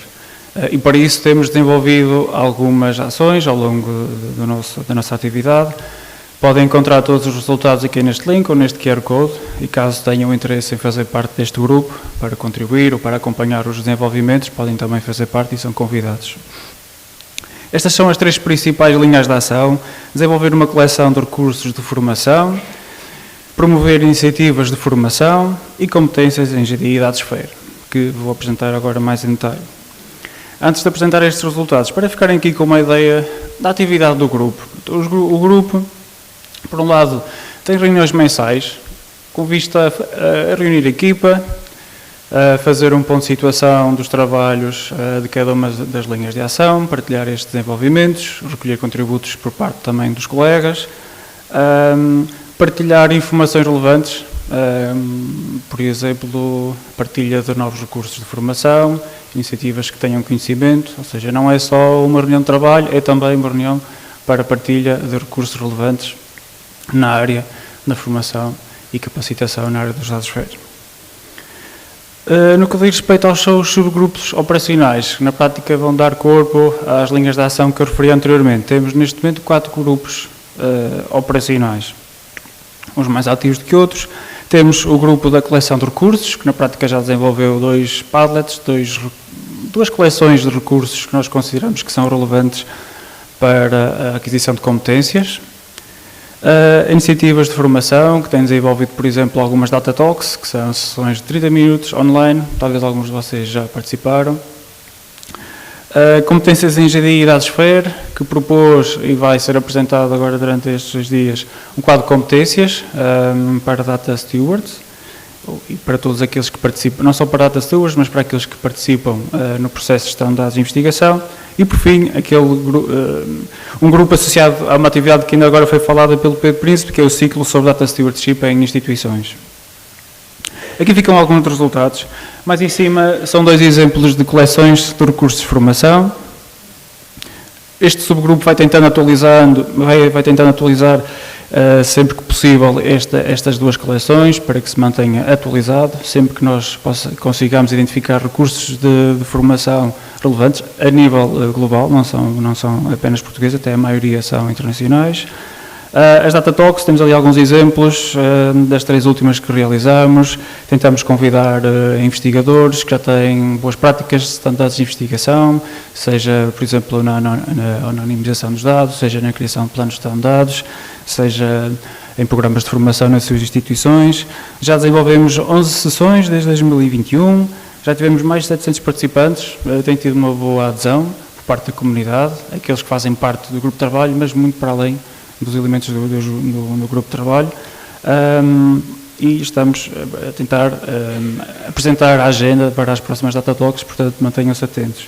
E também, no contexto das iniciativas de formação, desde 2021 temos vindo também a assegurar a realização de pelo menos um workshop de autoria do nosso grupo de trabalho. Amanhã teremos um workshop para apresentarmos e discutirmos os desafios e as boas práticas de Data Stewardship.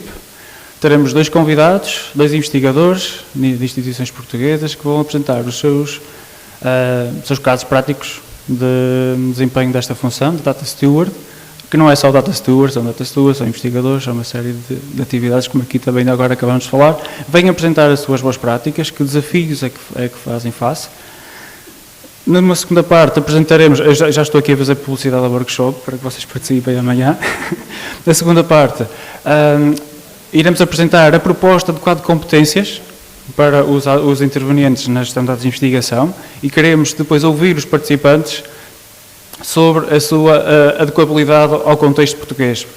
Nós tivemos por base um modelo de competências já apresentado, fizemos um estudo prospectivo que iremos detalhar com maior pormenor e queremos também que os participantes possam discutir este quadro, que possam também refletir sobre os desafios e as necessidades que existem no país para podermos capacitar os profissionais, não só data stewards, mas todos aqueles profissionais que intervêm no processo de gestão de dados de investigação.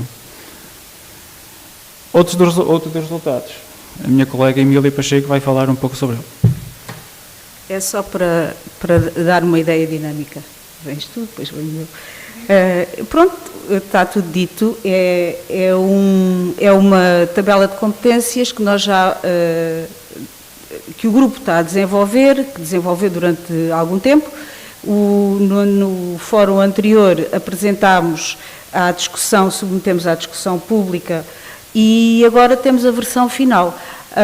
Basicamente, amanhã vamos fazer a sua apresentação e convidamos todos a participarem no workshop com estas competências que poderemos discutir e ver como se podem aplicar.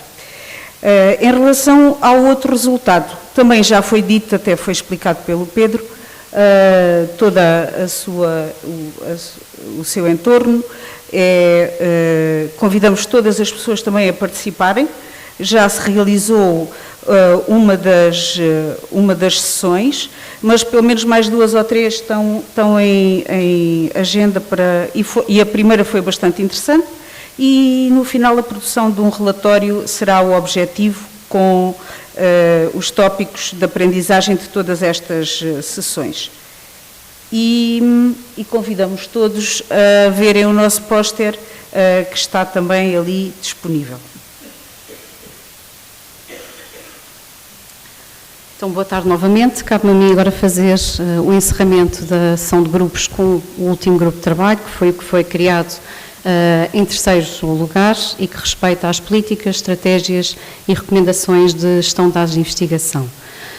A criação deste grupo surgiu porque, de facto, havia ainda uma preocupação premente em relação à importância do estabelecimento de estratégias e planos de intervenção para a gestão de dados de investigação e também a necessidade de compreender mais a fundo a emergência dos dados FES e também avaliar as próprias instituições em relação ao cumprimento dos princípios FES. Detectámos, desde logo, alguns desafios e algumas lacunas, entre os quais já foram até mencionados previamente e também são do conhecimento da comunidade, nomeadamente a questão do diferente nível de maturidade nas próprias instituições no que se refere à gestão de dados de investigação, também a preocupação que existe da criação de awareness junto dos investigadores em relação à adoção das boas práticas e, por último, muito importante, a necessidade de haverem serviços e infraestruturas de apoio. E, portanto, foi criado este grupo com estes 3 objetivos gerais que aqui estão descritos e que basicamente se focam na dinamização aqui de ações de apoio para se estabelecerem estratégias e políticas institucionais e também, de alguma forma, encontrarmos mecanismos que possam fazer aqui uma avaliação da fairness dos dados, identificar também os tais serviços para apoiar a GDI e o cumprimento dos dados FES e, por último, haver aqui uma preocupação de discussão e alinhamento das estratégias do ponto de vista institucional, também com as políticas e requisitos dos financiadores. E, portanto, neste âmbito, enquanto grupo, focámos aqui em 4 grandes linhas de ação, a primeira das quais relativa às políticas institucionais de referência, e nós aqui fizemos um trabalho, um levantamento de instituições de referência que já têm políticas bem consolidadas e adotadas e, portanto, construímos uma matriz com uma informação diversificada neste ponto e depois, pegando nesta informação, criámos um quadro de referência, portanto, era também um dos objetivos do grupo, ter um modelo que pudesse servir à comunidade, para as instituições que pretendem criar as suas políticas, também, de alguma forma, prestar apoio, listando algumas ferramentas para um autodiagnóstico no que se refere à gestão de dados de investigação e à fairness dos dados. E, por último, que tem sido um ponto de ação que tem demorado um pouco mais, mas que está agora a ganhar forma, que é um inquérito que vai ser divulgado junto da comunidade para fazer uma avaliação, então, da gestão de dados de investigação a nível nacional, portanto, nas instituições de investigação e desenvolvimento. Em termos de resultados concretos, nós estivemos a fazer uma avaliação de várias ferramentas, aqui estão mencionadas 3, toda esta informação já agora aproveito para referir, que consta na página do Fórum e também está no póster. 3 ferramentas que achámos úteis são uma ferramenta que é o LEARN, que permite verificar a prontidão que as instituições têm no cumprimento e na gestão dos dados FES.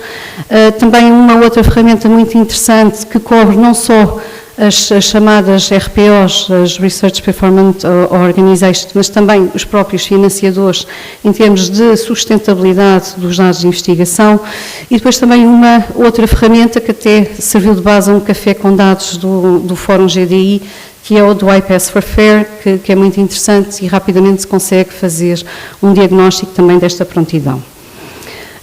As tais políticas ou instituições de referência que nós utilizamos para consultar constam neste slide, portanto, focámos-nos nestas 6 que aqui estão mencionadas, a Universidade de Gant, também a Universidade de Amsterdão, a Universidade de Cambridge, Louvain, a TU Delft e depois também saímos aqui da Europa e fomos para Singapura, onde existem políticas e também serviços muito avançados em termos de gestão de dados de investigação e decidimos também diversificar esta análise. E, portanto, com base nesta análise destas políticas, construímos então uma matriz com uma informação sintetizada.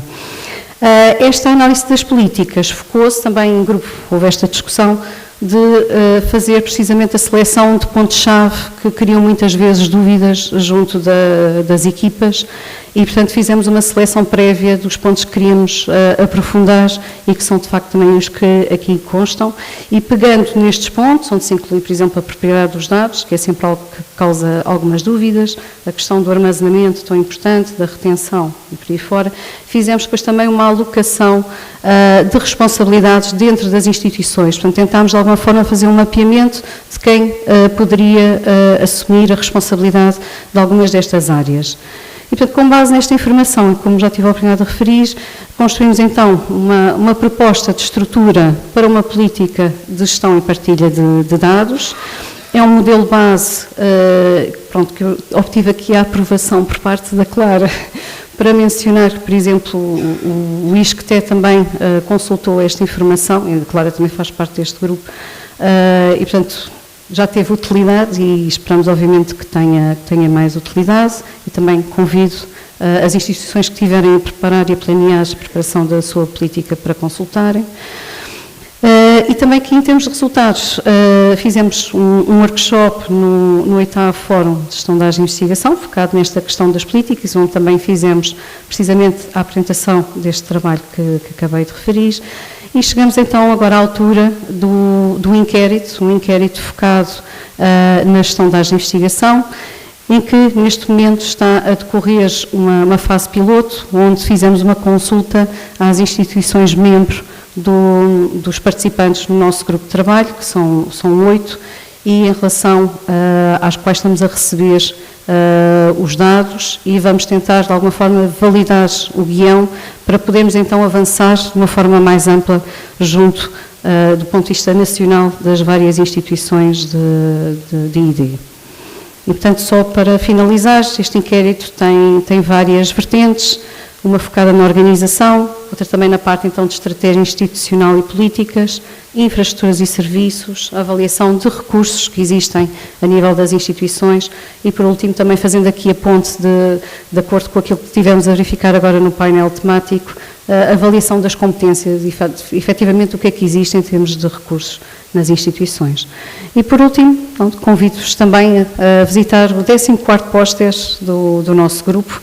E em nome de todos os membros, temos aqui vários participantes do grupo de trabalho, agradeço imenso o trabalho e convido, obviamente, quem se quiser juntar a aderir também a este grupo. Muito obrigado. Como vê, a comunidade está ativa e, portanto, é extraordinário. Temos que tirar o slide. Ok, já está ali.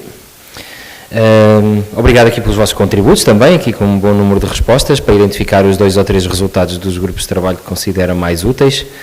Temos aqui a questão das políticas, o que foi agora apresentado, talvez as orientações, que acho que é bastante útil e de certeza que não foi só útil para o ISCTE, já poderão outras ter usado. Os casos de estudo também estão ali identificados. Depois, várias outras identificações de formação, partilha, interoperabilidade, boas práticas, excelente os recursos de formação, os boletins informativos também estão ali.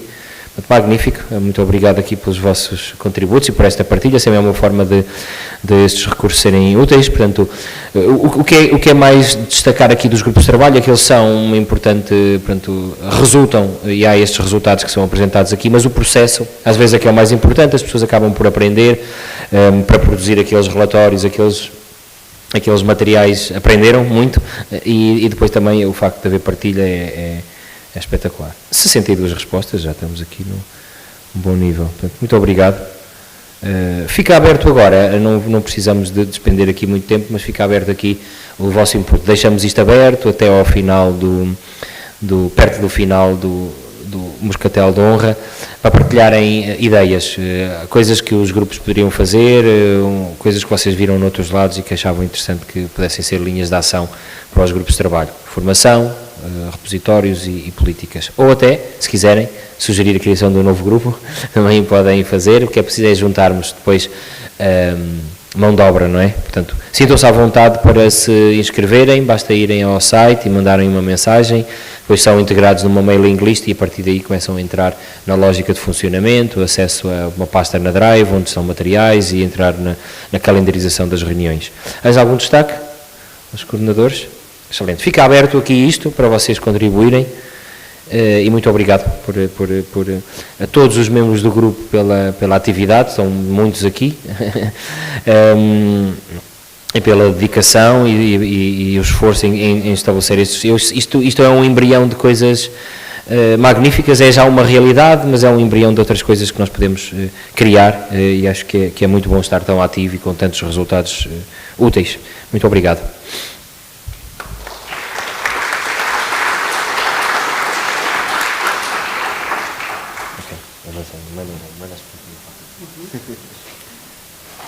Então, muito bem, estamos quase a finalizar o nosso dia de trabalho, mas antes vamos ter, pela primeira vez no Fórum, uma nova sessão, que é o pósteres no minuto, para criarmos aqui alguma dinâmica e para, de facto, conseguirmos também cumprir com os timings. Eu ia pedir aos oradores que vão fazer a apresentação dos pósteres que se tentassem localizar aqui mais perto do púlpito. Como a audiência está um bocadinho parada e nós vamos ter aqui a apresentação num minuto, nós vamos ter um timer, e isto não é para criar pressão a quem vai fazer a apresentação, mas pedimos aqui a colaboração, quando estivermos, portanto, aqui a chegar, portanto, a um minuto, haver aqui uma salva de palmas para alertar os oradores. Enquanto se estão aqui também a instalar, como já tiveram a oportunidade de ver, os pósteres estão fixados nos placares lá fora, portanto, entre hoje e amanhã poderão com mais calma também ver a informação e terão certamente também possibilidade de falar com os autores dos trabalhos que vão estar expostos. Só aqui, em termos de logística, eu faço a apresentação, portanto, do tema do póster, dos autores, e chamo, e portanto, só no momento em que, obviamente, estiverem aqui disponíveis para começar a falar, é que o tempo começa, está bem? Portanto, sem pressão. Está tudo pronto? E a audiência também está pronta aqui para ajudar aqui um bocado? Sim. Está tudo muito parado, vamos lá. Então vamos começar aqui com um primeiro trabalho que tem o título de Explorando automatização na revisão de literatura com suporte de inteligência artificial generativa na gestão de dados de investigação, e temos aqui 3 autores, a Marina Araújo, Júlia Araújo, Marco Araújo, da Universidade Federal Juiz de Fora, Centro Universitário Academia Brasil. Não sei se são familiares, mas... Temos então, seria a Marina. Marina. Pronta?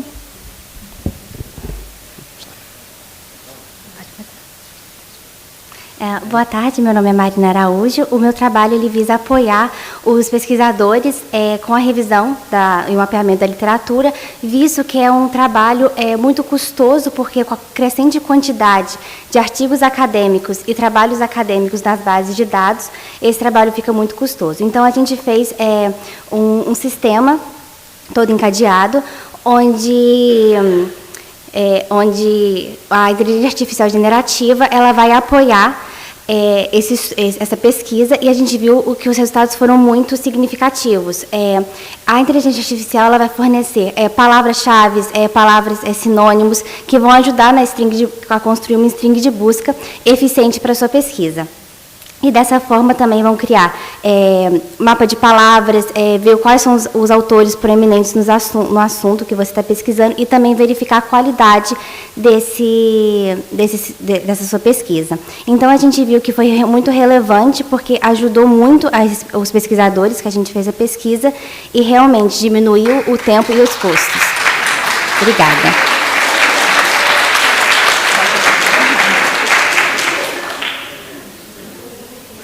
Muito obrigado. Nós sabemos que é um bocadinho desafiante, mas a Marina também estará certamente lá fora, se for necessário mais algum esclarecimento. Vamos então passar para o segundo póster, que tem o nome de Explorando automatização na análise estatística com suporte de inteligência artificial generativa na gestão de dados de investigação, e desta feita será a Júlia Araújo, porque são o mesmo conjunto de autores. Será a Júlia Araújo a fazer a apresentação do póster. Júlia?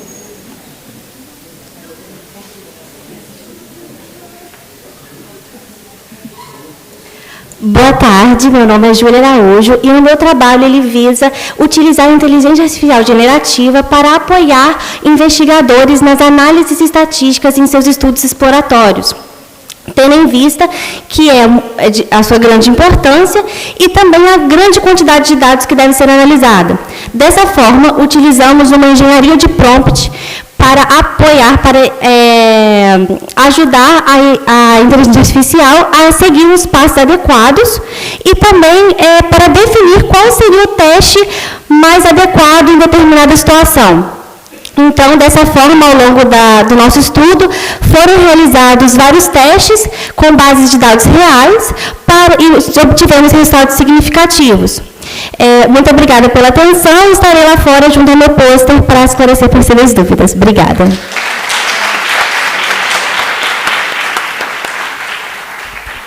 Júlia já estabeleceu aqui um recorde. Vamos lá. Então, vamos ter agora o póster, o contributo da meta-informação para o crescimento da exploração das energias renováveis marinhas em Portugal.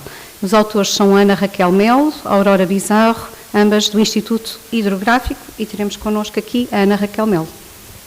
Então. Bem, eu pertenço à Divisão de Geologia Marinha do Instituto Hidrográfico. Nós trouxemos como exemplo uma área ao largo de Lisboa, embora não tenha sido uma área selecionada para as eólicas, mas o importante é mostrar a importância da meta-informação para o conhecimento do fundo marinho, podendo ser uma boa ferramenta para a gestão, para o planeamento e para uma tomada de decisão em qualquer projeto, prestação de serviços.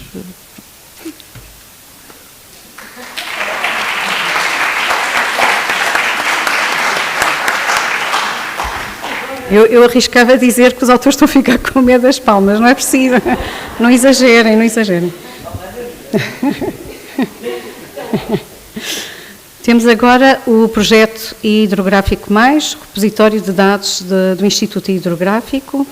São autoras Margarida Alves, Sara Almeida, do Instituto Hidrográfico. Vamos lá. Boa tarde, o meu nome é Margarida Alves, venho aqui apresentar o repositório de dados do Instituto Hidrográfico, que é uma infraestrutura geoespacial de dados marinhos e que facilita o acesso dos cidadãos aos dados adquiridos por este Instituto e aos produtos, seguindo as normas ISO 19115 e 19119, o INSPIRE e o GDC. Apresentamos assim uma nova ferramenta que nos permite explorar e analisar dados. Neste caso vai ser específico, são perfis de velocidade de som. Também é possível fazer uma pesquisa dos dados recolhidos por este Instituto, por exemplo, os dados da rede de monitorização, como as boias e os marégrafos. Também é possível selecionar alguns tipos de dados, que neste caso é os levantamentos batimétricos, e onde é possível aceder a esta meteoinformação, e é possível descarregar dados adquiridos por o nosso Instituto, através do portal do Hidrográfico Mais.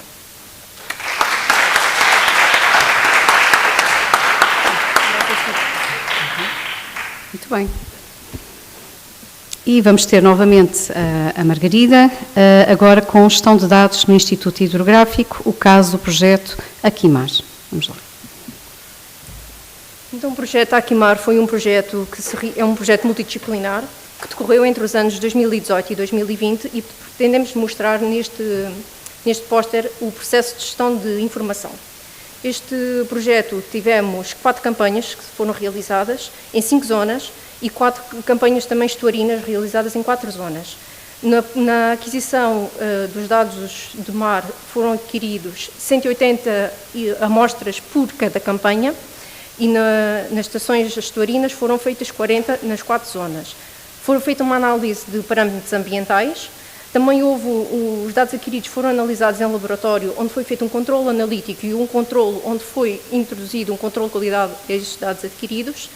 Houve também uma harmonização desta meteoinformação e a criação das fichas de metadados, e todos os dados estão partilhados nos repositórios internos e europeus.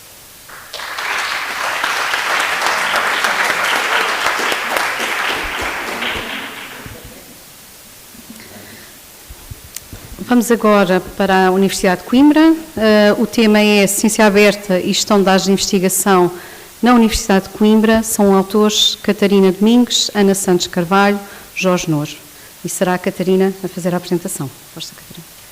Eu pedia-vos só para tentarem falar mesmo perto do microfone, para não haver, para não vos estar também intimidados.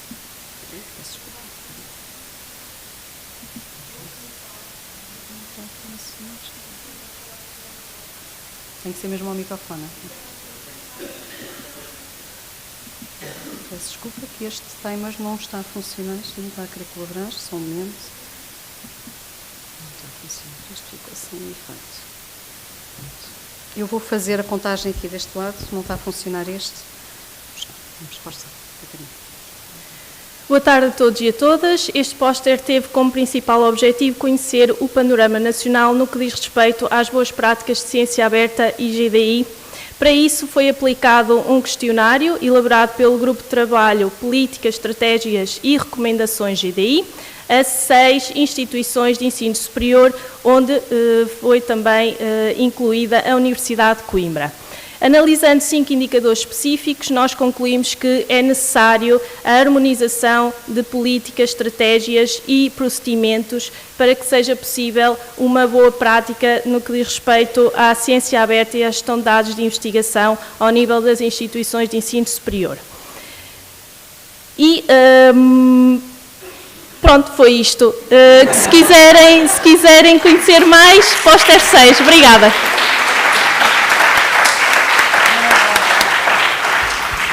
As pessoas ficam nervosas com e sem timers. E agora estou aqui só a ver se temos algum... Agora temos... Ah, não, agora já está bem. Houve aqui um problema com este póster, mas está tudo ok. Muito bem, então vamos agora para a implementação de práticas de gestão de dados de investigação no ensino superior, um estudo de caso. São autores Mafalda Lopes, Francisco Vieira, Miguel Padilha, da Escola Superior de Enfermagem do Porto, e também contribuição da Júlia Karimova, do Inesctec. E será então Mafalda a fazer a apresentação. O microfone, está bem? Boa tarde a todos e a todas. Isto foi um teste de implementação, de análise, bem, foi um pouco tudo ao mesmo tempo. Fizemos o trabalho de casa, identificando necessidades e os contextos, o contexto em que estamos. Trata-se da Escola Superior de Enfermagem do Porto e, portanto, um domínio específico de investigação, para o qual, para além daquelas necessidades, fizemos um levantamento da realidade, quantos projetos, quantos investigadores, para o efeito. Acabamos por criar uma comunidade no Zenodo que nos permite já publicar alguns documentos informativos e de divulgação de resultados, e fomos resgatar aqui um conceito à física, não dividindo para termos densidade, mas somando as partes para termos a densidade da informação resultante de investigação, e para tanto seria necessário efetivamente o Data Steward. Portanto estamos a combater para que ele surja oficialmente. Muito obrigada.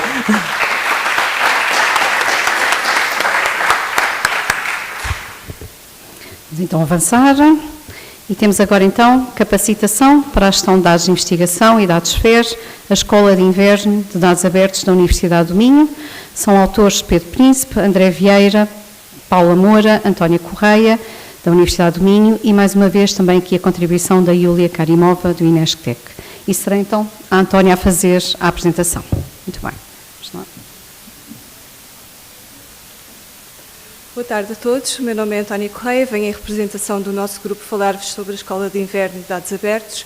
Esta escola faz parte da nossa capacitação para a gestão de dados de investigação na Universidade do Minho e pretende, acima de tudo, capacitar os investigadores e os alunos de doutoramento. Para tal, nós fazemos esta escola anualmente, portanto, ela é feita durante a Love Data Week, em fevereiro, e nesta primeira escola nós fizemos a escola durante 2 tardes. Tem sempre a mesma estrutura, portanto a primeira parte teórica muito breve e depois em formato workshop para testar as ferramentas, e apresentamos a ferramenta para elaborar planos de gestão de dados, portanto o OpenDMP porta aberta, e também o Data Repositorium da Universidade do Minho, no qual nós gostaríamos que os alunos de doutoramento também colocassem os seus dados. Podem saber mais lá fora, portanto eu estarei à disposição para responder. Obrigada. Vamos agora para um póster do grupo de trabalho das competências. Portanto, o título do trabalho são 4 competências para a gestão de dados, investigação e dados FER, e são autores Filomena Borba, André Vieira, Pedro Príncipe, António Correia, Simone Dib, Emília Pacheco, do grupo que já referi, e será a Filomena a fazer a apresentação. Força, Filomena. Obrigada. Bom, como nós já tivemos a discutir aqui no painel, identificamos uma série de competências através de um documento da EOSC, essencialmente, que foi um estudo que fizeram.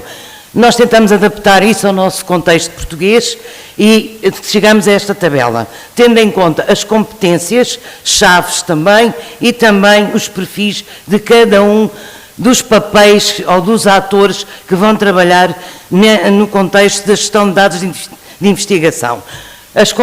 Os papéis são o investigador, o curador de dados ou o administrador de dados, o Research Support Staff, portanto o pessoal de apoio à investigação, e também os informáticos ou técnicos de informática. Uma coisa a destacar, cada um desses papéis devem ter competências, que tipo de competências ou que tipo de skills eles devem ter. Obrigada. Temos lá fora os pósteres afixados, não há problema. É isso mesmo. Vamos agora para as comissões de ética em saúde e o acesso de dados de investigação. Portanto, um trabalho da Cláudia Conceição e também da nossa querida Salima, da Universidade Nova de Lisboa. E será a Salima a fazer aqui a apresentação. Vamos lá.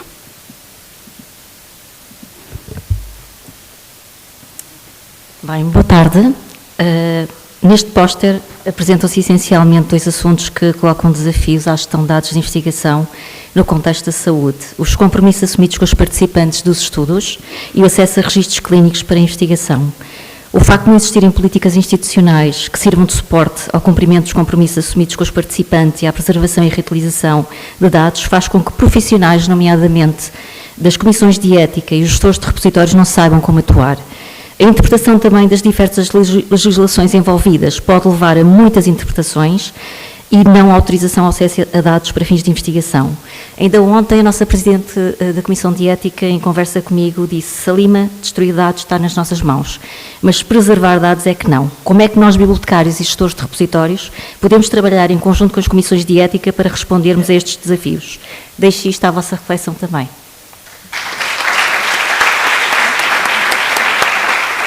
Bem, e estamos praticamente a chegar ao fim. Temos agora então o nosso póster, portanto aqui o último, que é o MOOC essencial de gestão de dados de investigação, resultados e as novidades da 3ª edição, e teremos aqui o Pedro para fazer a apresentação. Força, Pedro. Convido a verem este póster com os detalhes. Possivelmente muitos de vocês conhecerão. O MOOC foi dinamizado já há 3 anos, há 2 anos, e está também neste momento em divulgação. Os números já de inscritos já são bastante surpreendentes, já ultrapassaram os 1000, também já ultrapassaram os 100 pessoas que obtiveram o certificado de conclusão dos 6 módulos. Portanto, divulguem nas vossas instituições que este MOOC está disponível. Nós vamos tentar agora também dinamizar um bocadinho mais essa divulgação. Os números são interessantes e também junto dos que estão inscritos, procurar que eles utilizem também as férias de Natal para concluírem o MOOC, que é sempre interessante. Portanto, conto com a vossa divulgação, poderei dar mais detalhes lá fora sobre o MOOC, os MOOC e a bonecadazinha aqui associada. Obrigado. Muito bem. Então terminamos hoje o dia de trabalho. Vamos ter agora direito aqui a um moscatelzinho e, portanto, esperamos que se possam juntar. Não se vão já embora. Era importante fazer aqui um pequeno convívio. Se puderem então juntar, agradecemos. Muito obrigado.